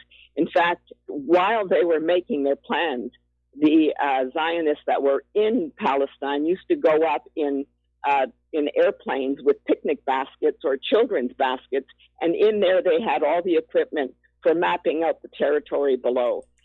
By now, if we are aware that things are pretty bad under, it's a smokescreen. The chaos that's going on around the world is just a smokescreen for what's happening, just like World War II was a smokescreen for creating Israel.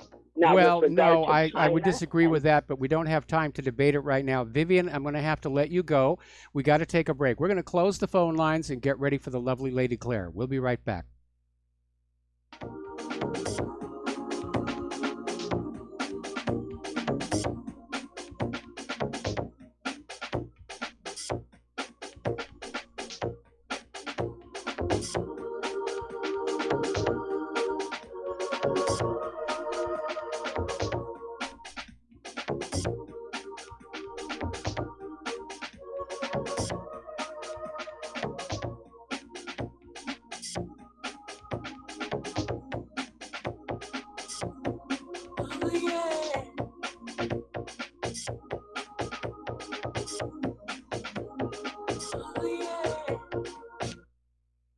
This is too good to be true, except this time it is real.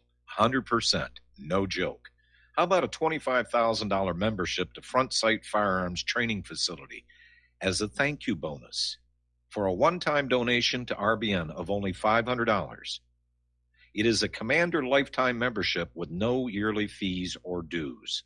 The training is free for the rest of your life with over 50 different classes. Then leave it to your designated beneficiary. You provide the approved firearm, holster, ammo, eye, and ear protection. Many features and bonuses are included, more than you would ever expect or believe. This is the ultimate graduation present, wedding gift, etc., etc. See the details. Go to RBN's webpage and frontsight.com to make it happen. May 5th is the last day you will hear this offer on this radio network. Help keep RBN alive. Tell 5. This is RBN, the Republic Broadcasting Network.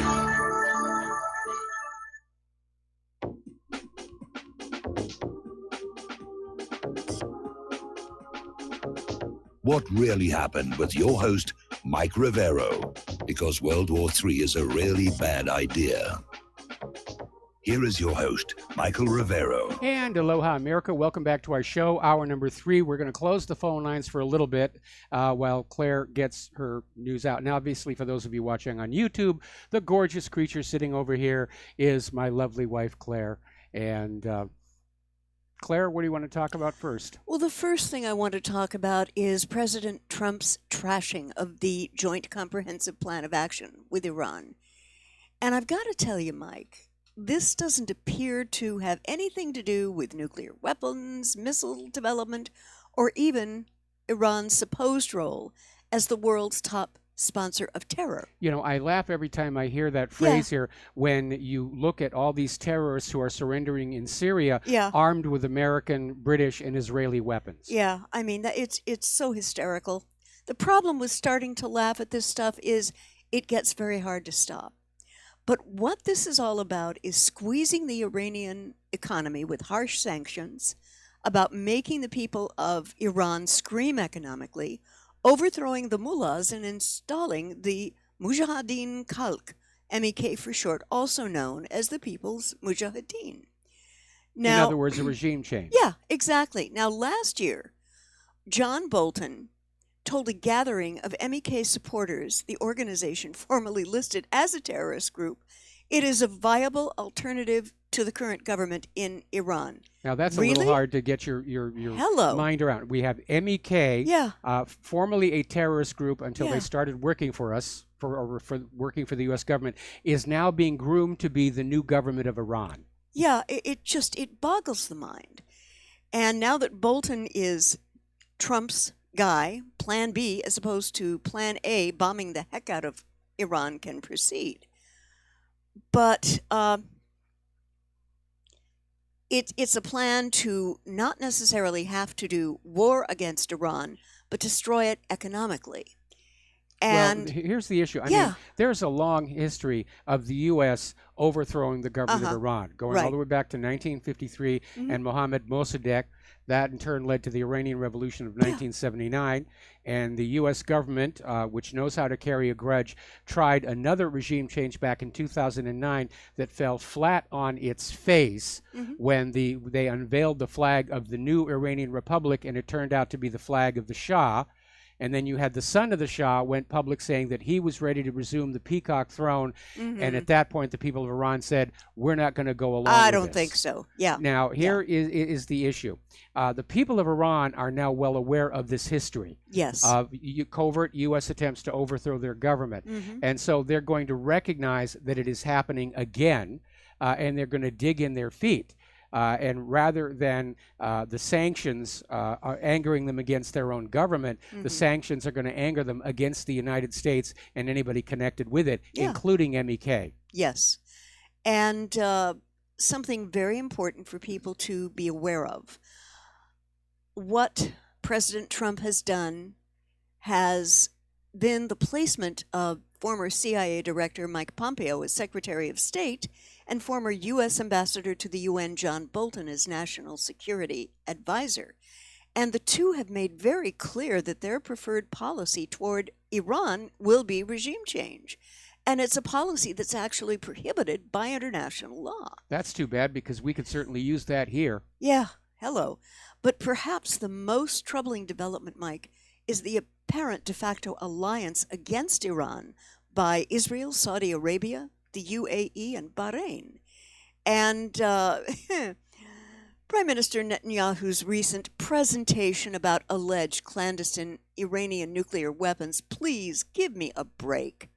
It had echoes of Colin Powell's heavily scripted speech before the UN 15 years earlier, saying that Iraq had a weapons program. That, too, was a lie. Absolutely. I remember it with this little vial of talc.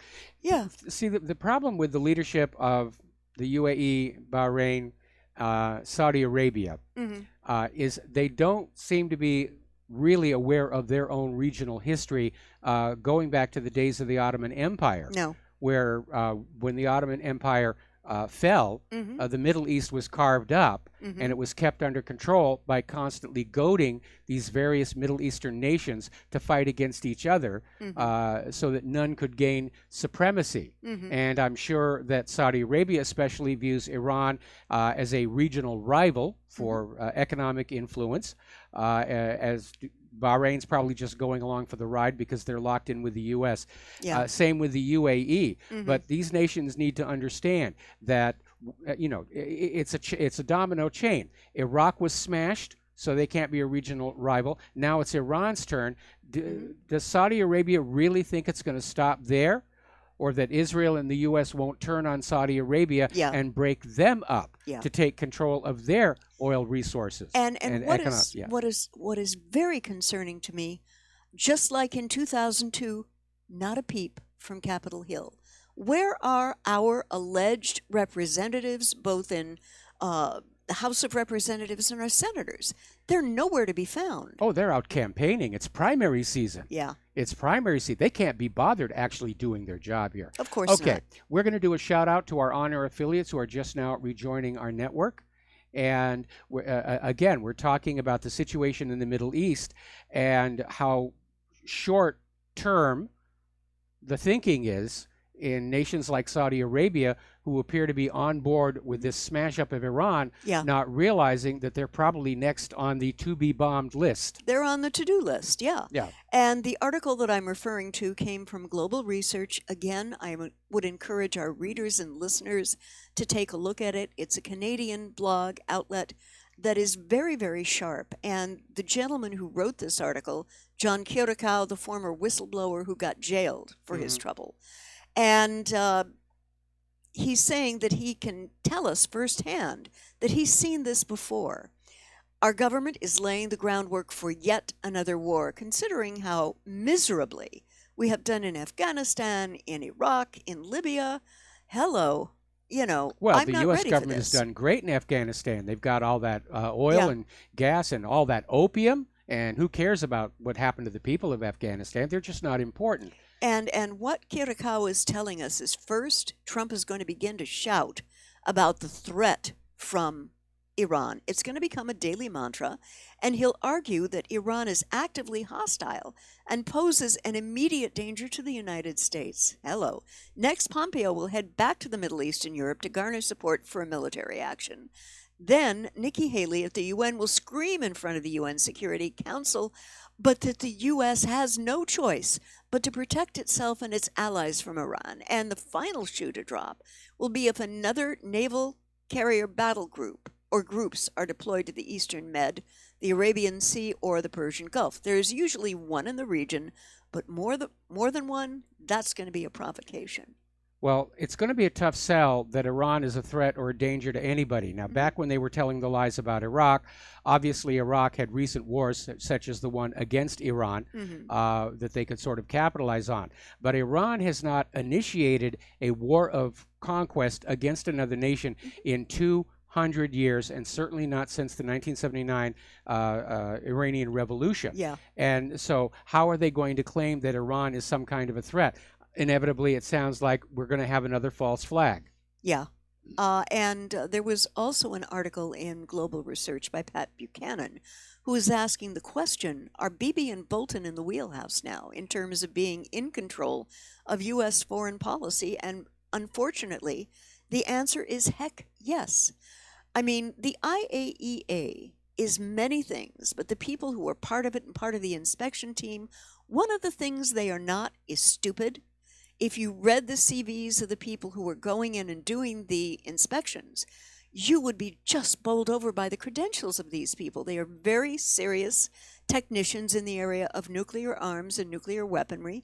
And if the IAEA is telling me and our president that Iran is complying completely, I mean, these are guys I am really ready to respect and listen to. Well, obviously, the U.S. government will try and find some way to discredit or undermine the IAEA and say, well, they've been bribed, they've been compromised by Iran, so forth and so on. Again, whatever lie it takes to get the war going. Yeah. At this point, to me, they're accelerating the war agenda. And as I said earlier in the show, I think it's because they understand that the people of the entire world, and especially here in the United States of America, we're onto them.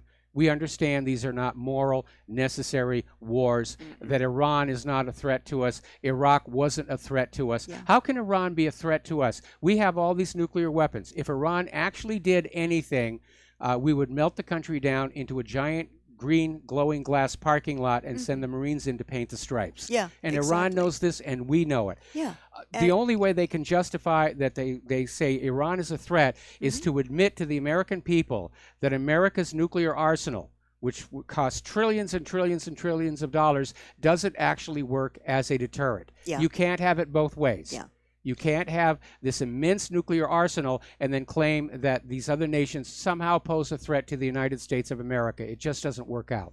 And he has also put Prime Minister Theresa May of Great Britain, President Emmanuel Macron of France, and German Chancellor Merkel on notice that their ties to Iran are supposed to be severed or secondary sanctions will be imposed on them.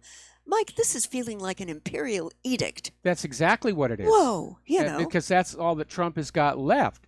Is American imperialism backed up by American weapons of wars. Yeah. We don't have an economy anymore. We don't manufacture things that people want to buy to power commerce. Yeah. Nobody wants our GMO agriculture. Oh, heck no. War is the last resort. Yeah. And the U.S. government is at the last resort here.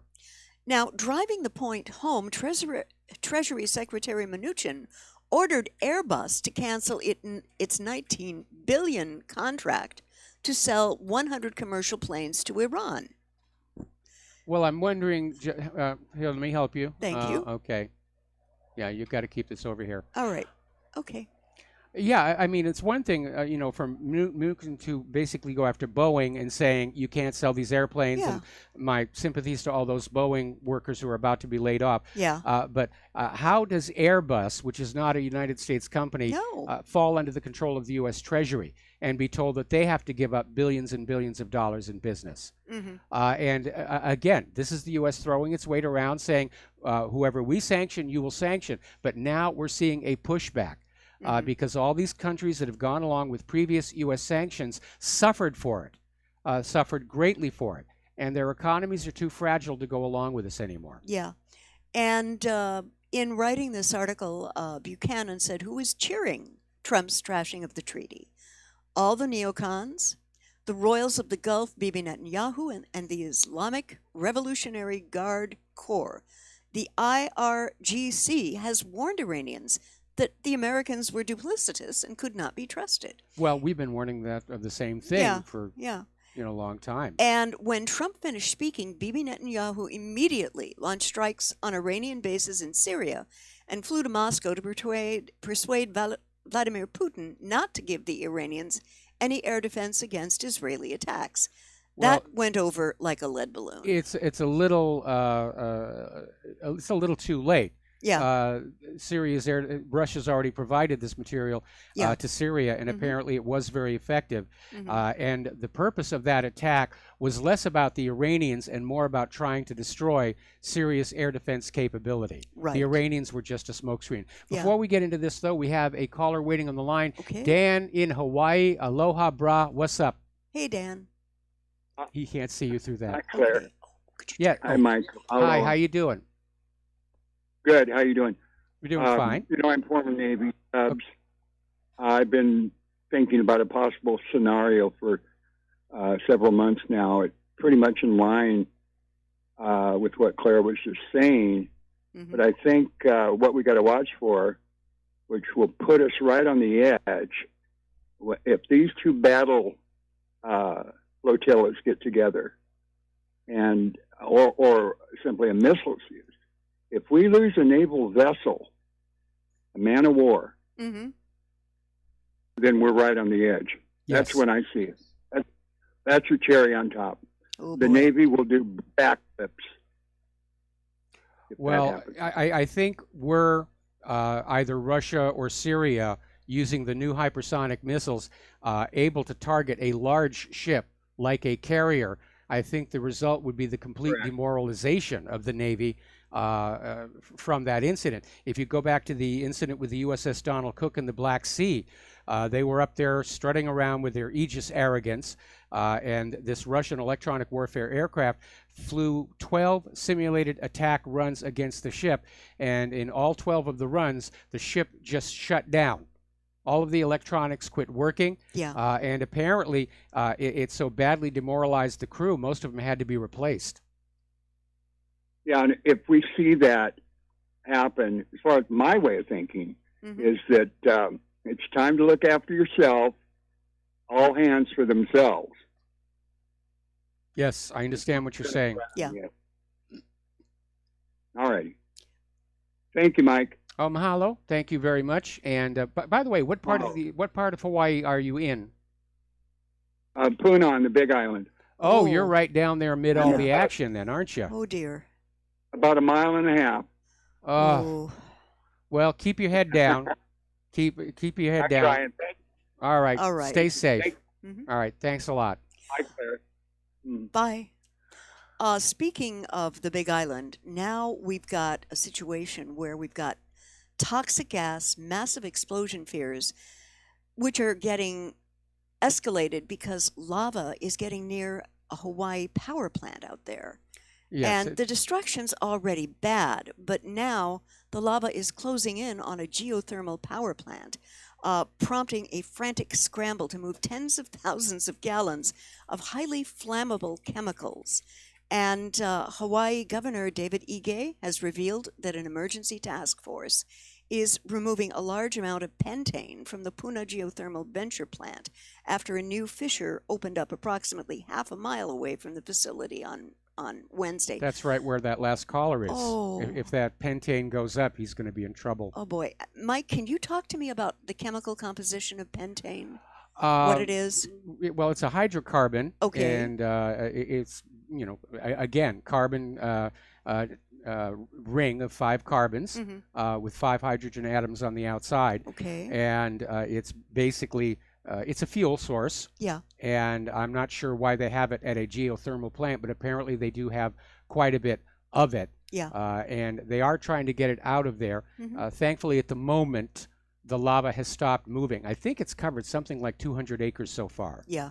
But yeah, if that pentane were ignited, it would create one heck of a blast. Oh dear. And so we have the danger of an explosive event down at Puna, coupled with the danger of an explosive event up at Kilauea itself. Yikes.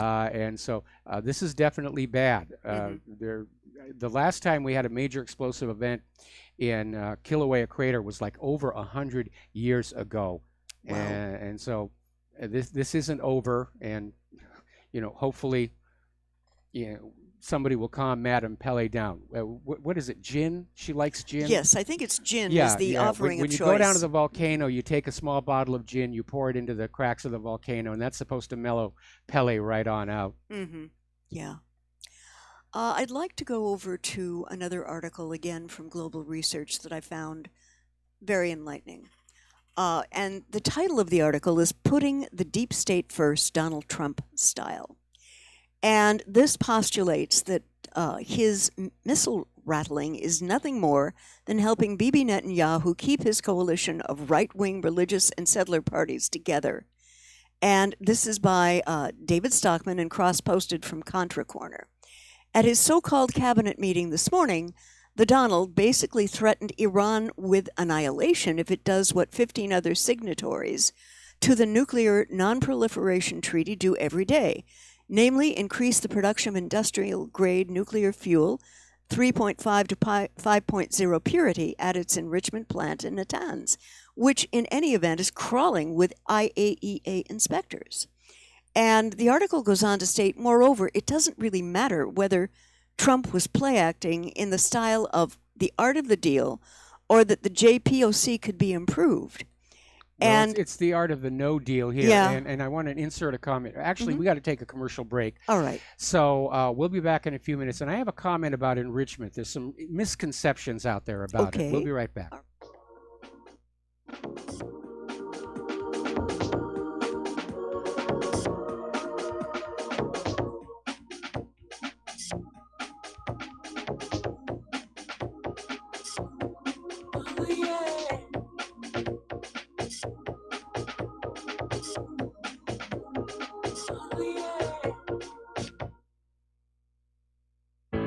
Extendivite, a 7-herb combination of garlic, cayenne, hawthorn, bilberry, ginkgo biloba, valerian, and milk thistle.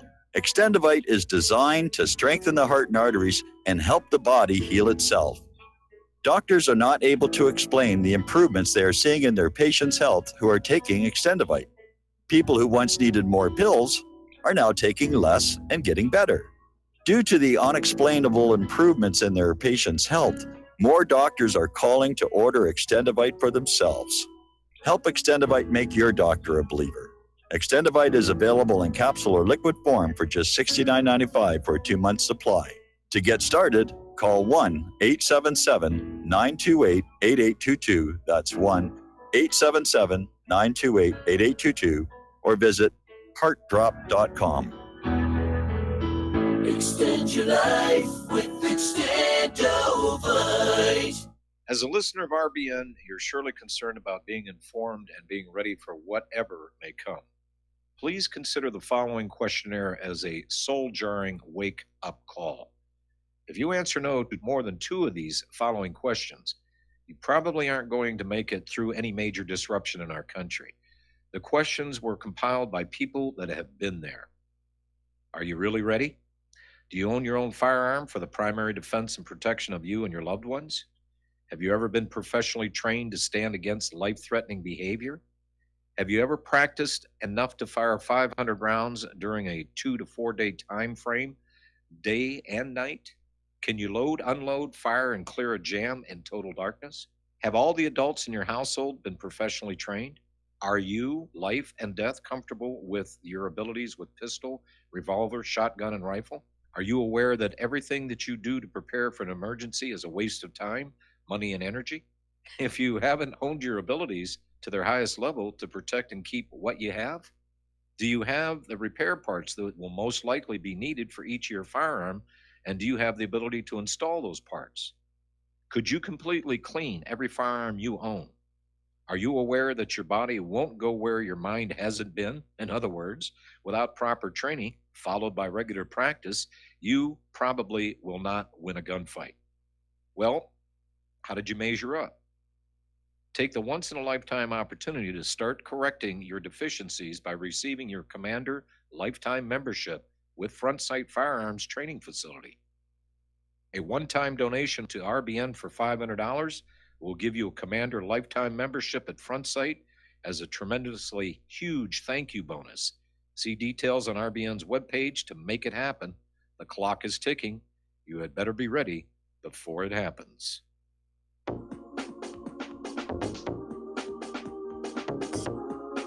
What really happened with your host, Mike Rivero.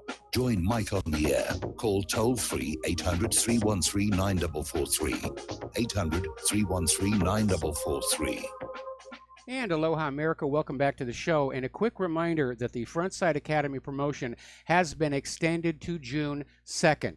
So you still have time to take advantage of this really great deal. And if we were living on the mainland and I was anywhere near Nevada, Yeah. I'd take advantage of this myself. And, you can think about it a number of ways. I mean, the cost is $500, Mike? It's a one-time $500 donation to Okay. Republic Broadcasting, and you get a lifetime Commander membership, which I think is worth something like $20,000. Yeah, so it's an incredible deal. And one way you can think about it, 10 people, $50 east for someone who's very much Second Amendment as a gift. Yes. That way it spreads it out and no one has to pop for the whole 500. But if you can, and you know someone who is very Second Amendment centric, that's going to be a That's great a great gift. idea. That's great a gift. great idea. Yeah. Instead of everybody getting somebody one little junky gift, Yeah. pool your money together Yeah. and get them this membership in Frontside. Right. Now, getting on back to Iran and the brouhaha about enrichment, Mhm. because Trump is trying to create a crisis where none exists. Yeah. Because, again, under the terms of the Nuclear Non-Proliferation Treaty, Iran is allowed to enrich uranium for its nuclear power plants and for its nuclear industries like medical isotopes, industrial destaticers, and various other applications. They're allowed to do that. And they're fully in compliance. The IAEA keeps on saying they're fully in compliance with the restrictions on the P5+1 deal. Trump is trying to create a crisis where none exists. Mhm. And this article is absolutely right. All the other members that have signed the Nuclear Non-Proliferation Treaty are doing exactly the same thing that Iran is doing, but Trump isn't threatening them.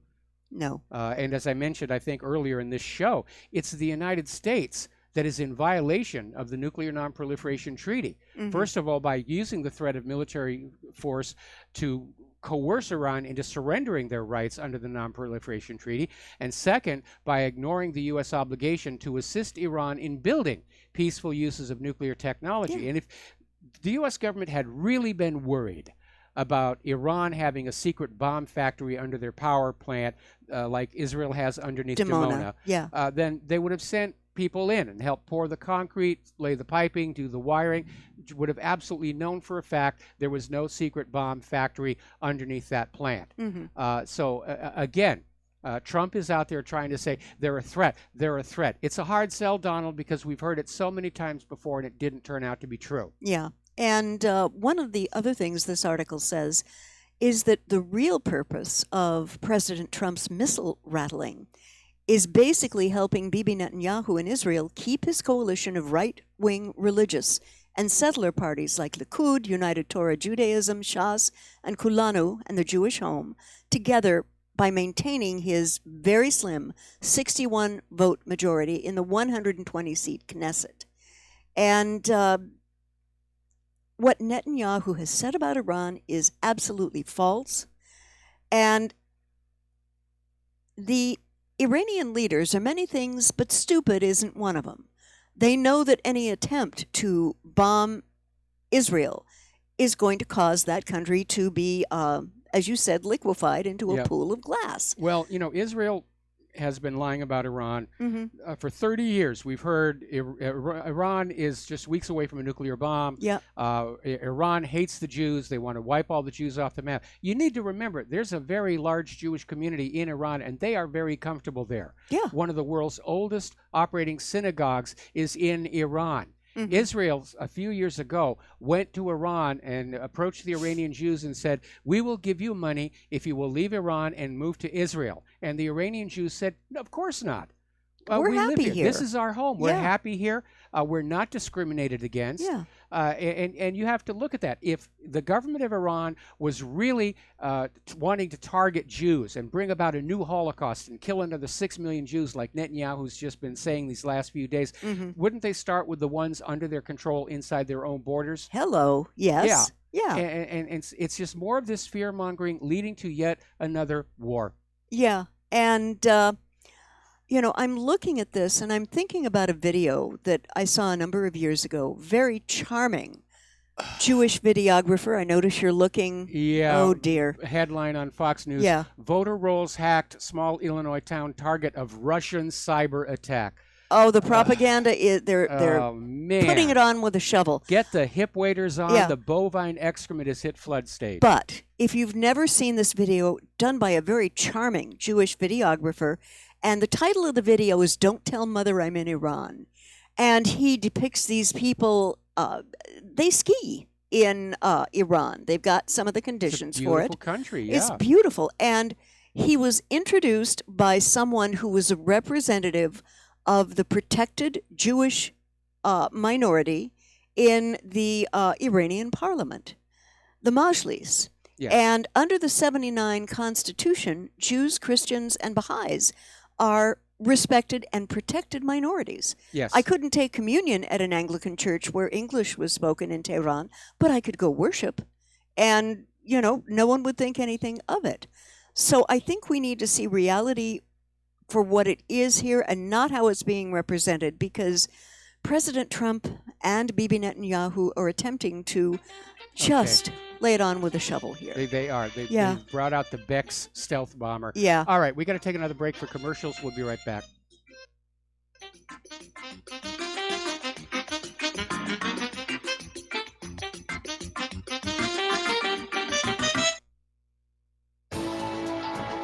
You are tuned in to the Republic Broadcasting Network. Visit our website by going to republicbroadcasting.org.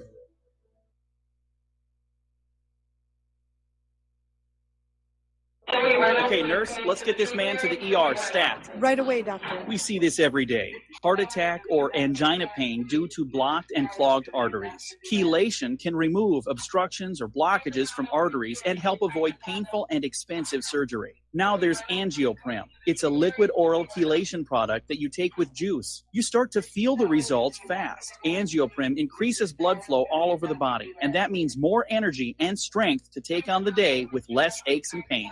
60 years of research has gone into chelation, and Angioprim is the result. A safe and easy way to unblock your veins and arteries from buildup that slow circulation. Paging Dr. Jones. Please report to the emergency room right away. Log on now for a special radio offer from Angioprim. That's angioprim.com/radio.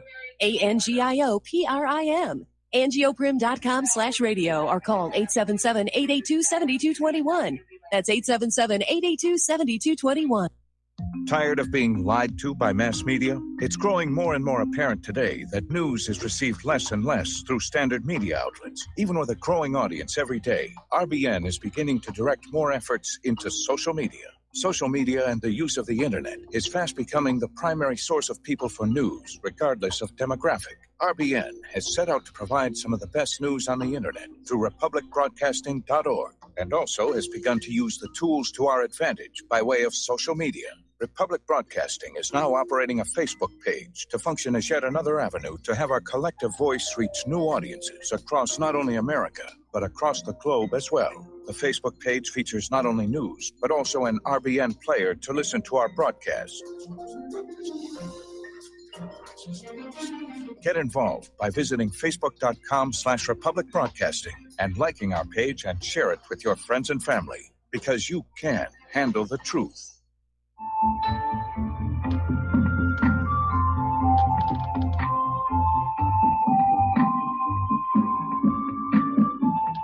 Do you know there is an ongoing war right here in America?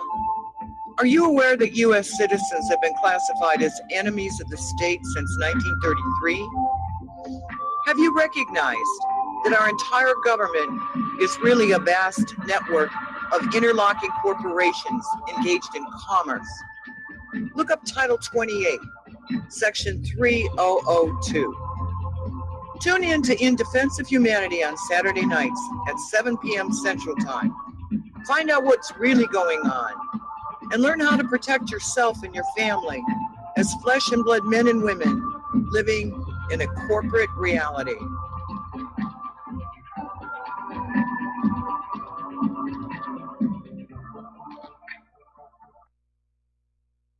What this country is coming to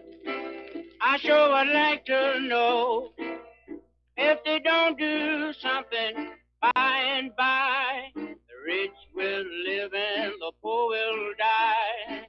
Doggone, the panic is on. Can't get no way, can't draw no pay. And aloha, America. Welcome back to the show here. And Claire, what is your next story? Well, again, from Global Research, and I believe that the author of this was Stephen Lendman. Now, Stephen is a writer, blogger, whose work I very much respect. And he's saying that in the wake of extensive Israeli bombings of Syria, Netanyahu's security cabinet plots more aggression.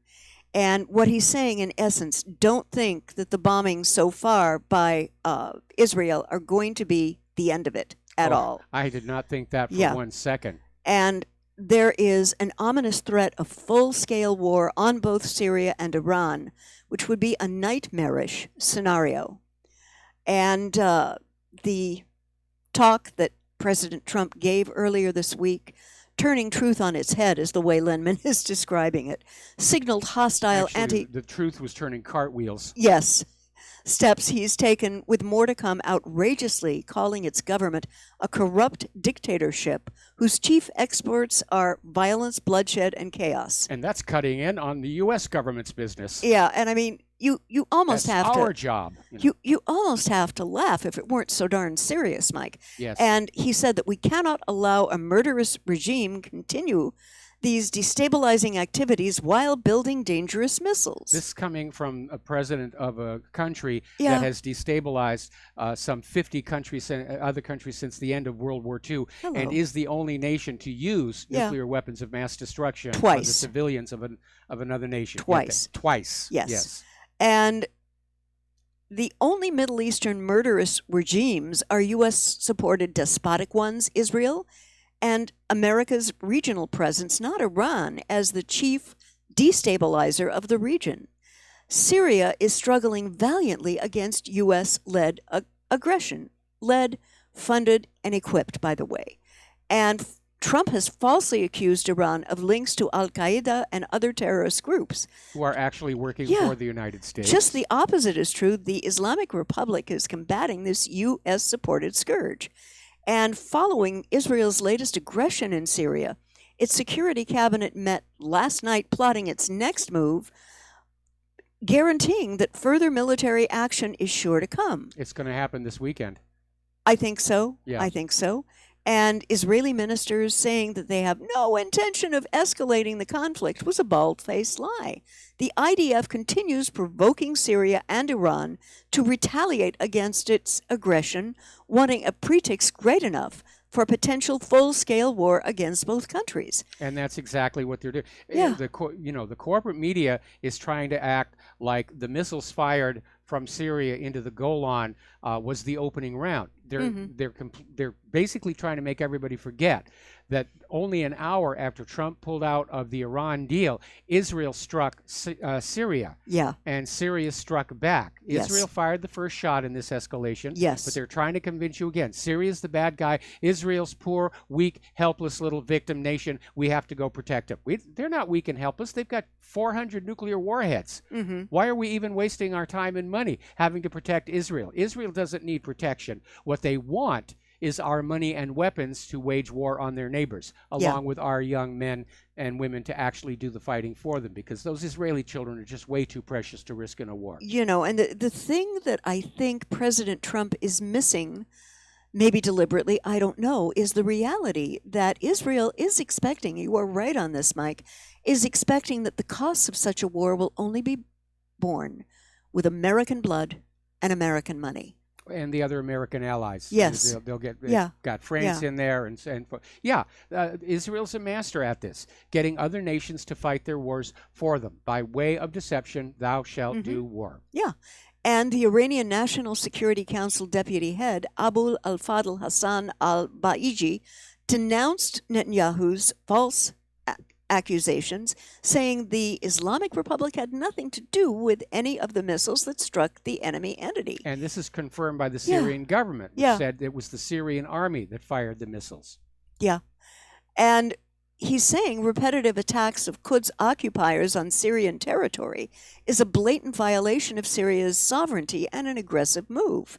And also tacked on the following: the Zionist regime, which cannot put up with stability, security, and serenity in the region, has set up its own security on insecurity and making the region all the more unstable. It's absolutely Guy was true. telling the truth. And you need to remember, again, Yeah. that Golan is still legally part of Syria. Yeah. It is illegally occupied by Israel, and obviously they don't want to give it back here. Because of the oil and natural Because of gas. the oil and gas. Well, Israel never gives anything back. Yeah. You know, it's always one way. And Ghassami criticized the international community's failure to condemn Israeli aggression, assuring more of it to come, partnered with Washington. Absolutely. Yeah. Now, we have another issue coming up regarding civil rights and phone services who have been caught sharing cell phone data locations.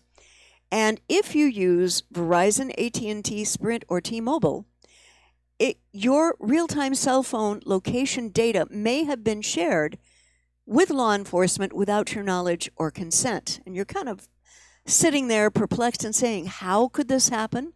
Well, a company that provides phone services to jails and prisons has been collecting location information on all Americans and sharing it with law enforcement, which is little more than what's called a pinky promise from the police that they've obtained proper legal process. Can you say a violation of the Fourth Amendment? Hello. I know you could. Yeah. This week, Senator Wyden called out that company, Securitas Technologies, in a letter to the FCC demanding that the agency investigate Securitas's practices.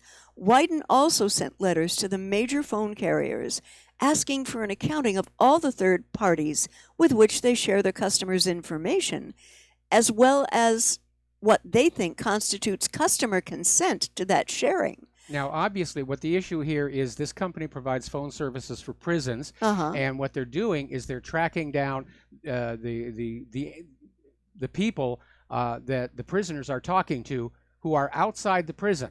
Yeah. And they're not guilty of any crimes. No. They haven't done anything, but they're collecting that data. Yeah. And it is inappropriate. It is a violation of the right to privacy. Yeah. And again, they're just sharing that data around. Now, fortunately, I don't know anybody in jail, so I haven't called any prisoners. lately. No, I haven't either. I'm sure they're watching us for other reasons Yeah. entirely. Yeah, now here we are, two-piece activists in our 60s, and, the people I call are Michael, and I call members and text members of my choir, are you feeling well? Do you have a cold? Please make sure that you make it to rehearsal, et cetera, et cetera, et cetera. That last one's an important one. Yes, definitely, with a choir as small as we've got. Yeah. But Wyden called on the carriers to immediately stop sharing data with any and all third parties that have misrepresented customer consent or abused their access to sensitive customer data like real-time location information. And apparently Securus is one of the largest providers of telephone services to jails and prisons throughout this country, and its technology enables inmates to make collect and prepaid calls to others outside the facility, usually at outrageous, unnecessarily high prices. And as part of that privacy provision, Securus collects location information on everyone called by a prisoner and uses its ability to collect this information to build an online portal that allows law enforcement to obtain the real-time location data of any customer of the country's major cell phone carriers, not just people who call or receive calls from prison, and worse, Securus doesn't even check whether law enforcement requesters actually have the legal authority to access the data in the first place before sharing this private information. In other words, there are no warrants. Yeah. Again, complete violation of the Fourth Amendment right to privacy. Mm-hmm.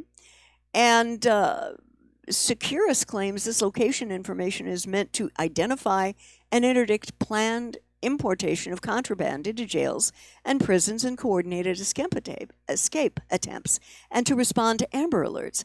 But that doesn't explain why it should be getting access to the real-time location information of virtually anyone with a cell phone. And it seems to have its service designed to circumvent federal laws that protect customer privacy. Well, they probably think we're all criminals out here.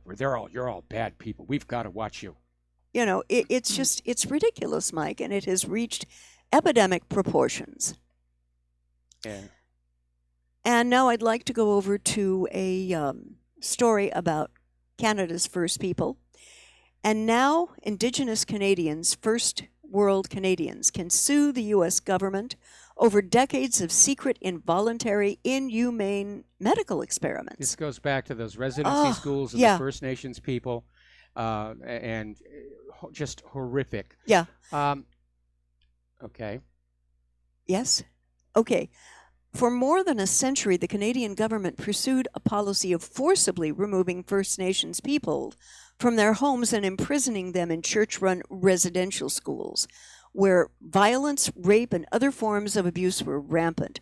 And the last residential school didn't end until 1986. From the 30s to the 50s, medical researchers carried out inhumane, non-consensual medical experiments on the children of the residential school system. Many of these involved deliberately malnourishing the children while denying them other forms of care, such as dental care, to ensure that they were accurately measuring the health impacts of starvation. Subjects were also given experimental, harmful medications that created long-lasting health problems for them. Unnecessary surgeries were performed, and experiments were also carried out on Indigenous people living on reservations and in the hospitals and sanitariums operated for Indigenous people. And so there's been a coalition of First Nation survivors that have launched a class action lawsuit against the Canadian government, which created the residential school systems, hospitals, reservations, and sanatoriums. The plaintiff in the case is John Pambrum, 77, a First Nations man who spent nearly 6 years of his childhood in Indian hospitals and sanatoriums. In 1955, long after antibiotics had become the standard treatment for tuberculosis, the doctors removed a part of his right lung, for heaven's sakes. And the attorney said, we can't find anything in the medical records that he even had tuberculosis. The treatment took him away from his family and his education, while the partial loss of the lung left him suffering shortness of breath and limited employment opportunities. And it's just been gnawing at this guy all these years that he was mistreated by a nation that took him into their care and had a special responsibility for that care. And many of the allegations contained in the lawsuit stem from investigations done by Ian Mosby at the University of Guelph, and in research published in 2013, he documented more than a decade of nutritional experiments on Indigenous First person Canadians. You know, I've got to say, Joseph Mengele would have been proud of the Canadian government. It's the kind of thing you would have imagined he would have done, you know? It's what disgusting, we're finding Mike. out is this kind of stuff has been going on hidden in the dark corners. There was the Tuskegee syphilis experiment here in the U.S. Yeah. There were the Japanese experiments on live prisoners during World War II. There were the orphanage scandal at all those Catholic orphanages in Ireland. Oh, yeah. And you begin to understand this world is nothing like what you think it is based on TV, movies, public education. That right now our civilization is a very dark place. It almost feels like we're in a new dark ages when you read stories like this. Yeah. Anyway, listen, we're going to take a phone call here. Dave in Missouri. Aloha, Dave. Welcome to the show. What's on your mind? Mike and beautiful Claire, Dave? How are you two today? We're doing just fine. Thank you. Well, I'm glad you're not on the Big Island. That's kind of scary. Yes. Claire, my wife and I love you. My wife really loves you. Oh, well, You've thank got you. such a beautiful soul. You're so articulate. You're so wise, and you believe in Jesus. So, Mike, hey, I had to call because I'm a truck driver, and my wife and I are always on the road. This is our first year doing this, and I've made a lot of stupid mistakes as a rookie. Well, last night. I don't want to go into all the details, but if a miracle ever occurred, it occurred to us last night. And we literally drove through a thing that run in front of us, and nothing happened. Now, this thing happened to be another semi-truck. Oh, dear. Nothing happened. So, Mike, in all due respect, I love you so much, brother. I want to play a what-if game with you. Oh, by the way, let me just say this. I believe Mangala's brain is alive and an electric charge plugged into a supercomputer. Could be. And now going AI. You've been watching too many Avengers movies. Well, yeah, I really think it's going on. So, Mike, I want to play a what-if game with you. What if our beloved scientist who just passed away, who was also an atheist, realized the nanosecond after his heart quit beating that maybe he didn't know everything? And wouldn't you rather err on the side of caution? And I'm talking to you from the perspective, I was always an atheist. I never believed in anything I couldn't put my hands on. But God actually touched me. I mean, laid me out in my early 20s, and I could not deny his physical and absolute total authority of all creation. And last night, he did it again, and he's done it so many times. So, Okay, Mike, Dave? have you ever seen Okay, have Dave, you ever seen something I want to happen? respond to the first part of your question because we're almost out of time in this segment here. I often hear this argument from Christians out there saying, why not err on the side of caution and go to church and pray and all the rest of it just in case? Well, for me, truth is more important than erring on the side of caution. And I have satisfied myself with my particular opinion. Claire has satisfied herself on her opinion. We have some very lively intellectual discussions on the subject, and we get along just perfectly fine. Okay? So I bet you do. Would you allow me to interject something here, Mike? It's got to be quick. I get all that. Okay, I will. I get all that. So, you said, you really all but acknowledged, we're either living in a computer program or there has to be intelligent design to this. So either you're going to go to the alien aspect that nobody's ever seen, or that so many of us have personally encountered. And Mike, I'm not telling you this. Okay, I got to respond because we're at the commercial break. I got to respond. The claim that there has to be intelligent design is just another way of saying there has to be a God. And that there's no such thing as evolution. Anyway, Dave, thank you very much for the phone call. We're going to take a commercial. Back with the last segment of our program after these few words.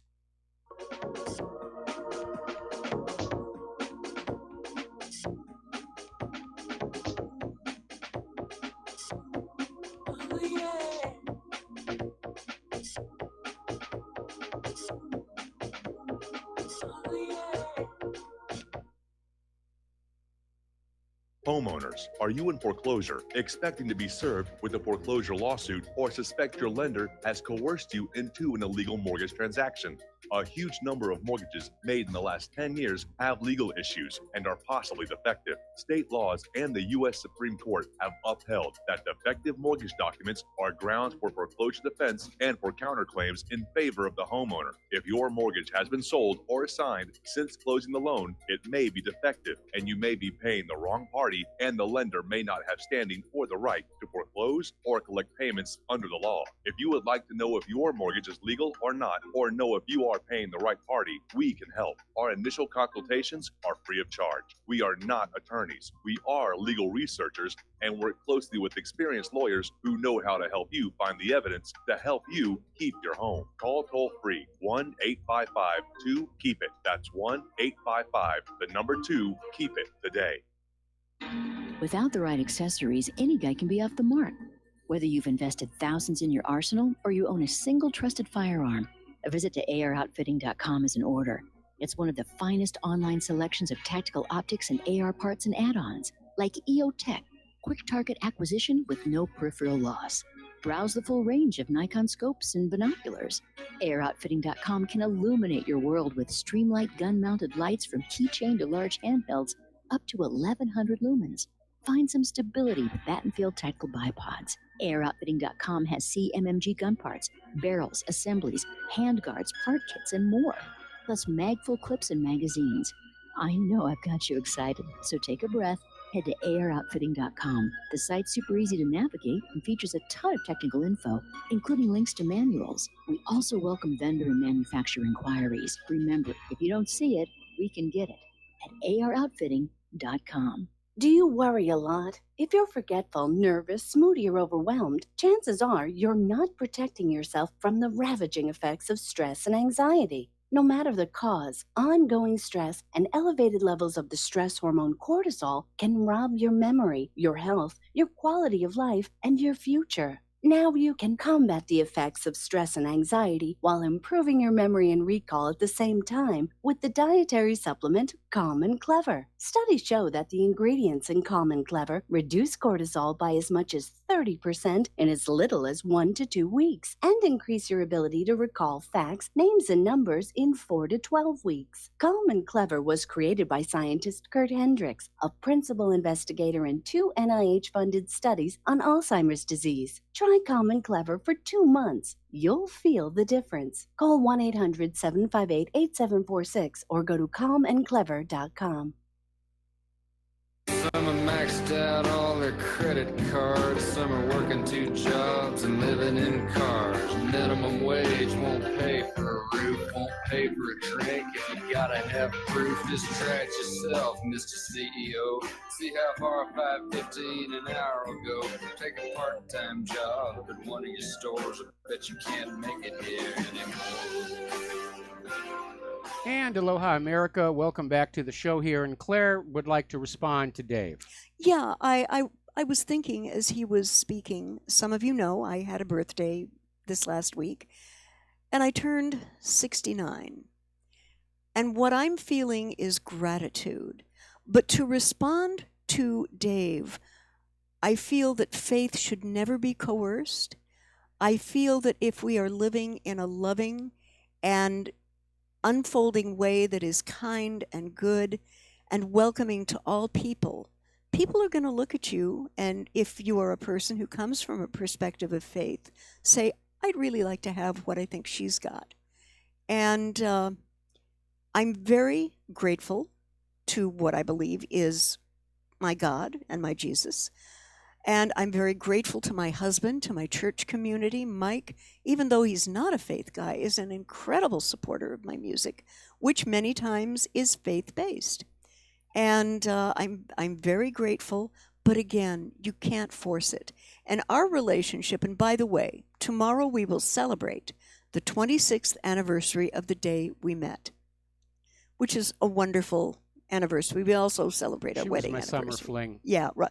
It's been a lot of fling, dear. You've been well and truly flanged. Yes.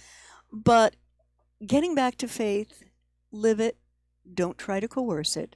The other thing I'd like to say in ending is, please, if you haven't, start stocking up on essentials. Mike and I just made our pilgrimage to our big box store today, and we picked up some canned meat and other things that I feel will help if the excrement hits the fan. Either in terms of a tsunami coming and hitting us from what's going on the Big Island. Well, it's not going to reach us this high, but no. It will definitely disrupt the line. But yeah, if you're not a prepper now, start. Now, my response to Dave is going to be a little bit different. And let me explain one of the many reasons why I'm not a person of faith. I think I'm a moral person. Yes, you are. But I'm not a person of faith. Mm-hmm. I was raised Congregationalist. It didn't take. And it's very, very simple. If there was really a God or gods able to communicate the reality of their existence to the minds of men, then all of the world's religions would agree on how many gods there are. But the Romans had 5. The Hawaiians had, I forget multiple. How many. Yeah. Nobody knows how many the Hindus have. Yeah. So the world is not as it would be if there was a god or gods able to communicate the reality of their existence to the minds of men. And certainly you would not have all these different religions running around the globe trying to cut each other's throats over which god has the biggest dick. I don't want to cut anyone's throat, dear. No. Just as a matter of, no, I want to get along with and live peacefully with my brothers and sisters from all faiths. Well, I want that too. Yeah. I don't think people of faith have a monopoly on morality, No. or altruism or humanity. Anyway, there's the music. It's time for us to get on out of here. Have a really good weekend. Yes. Stay tuned for John Stadmiller. I'm sure he's got a lot of very interesting things to share with you. Please take what you learn here, share it with everyone that you know. Stop wasting time and effort trying to change the corporate media and the government. Shift the focus over to your fellow American. We need to wake them up. We need to wean them away from corporate media, or if they're already not watching corporate media, get them plugged into Republic Broadcasting, whatreallyhappened.com. We need to wake everybody up, or we're going to find ourselves with mushroom clouds out the window. Yep. So have a really good weekend. We'll talk to you Monday. Aloha, America.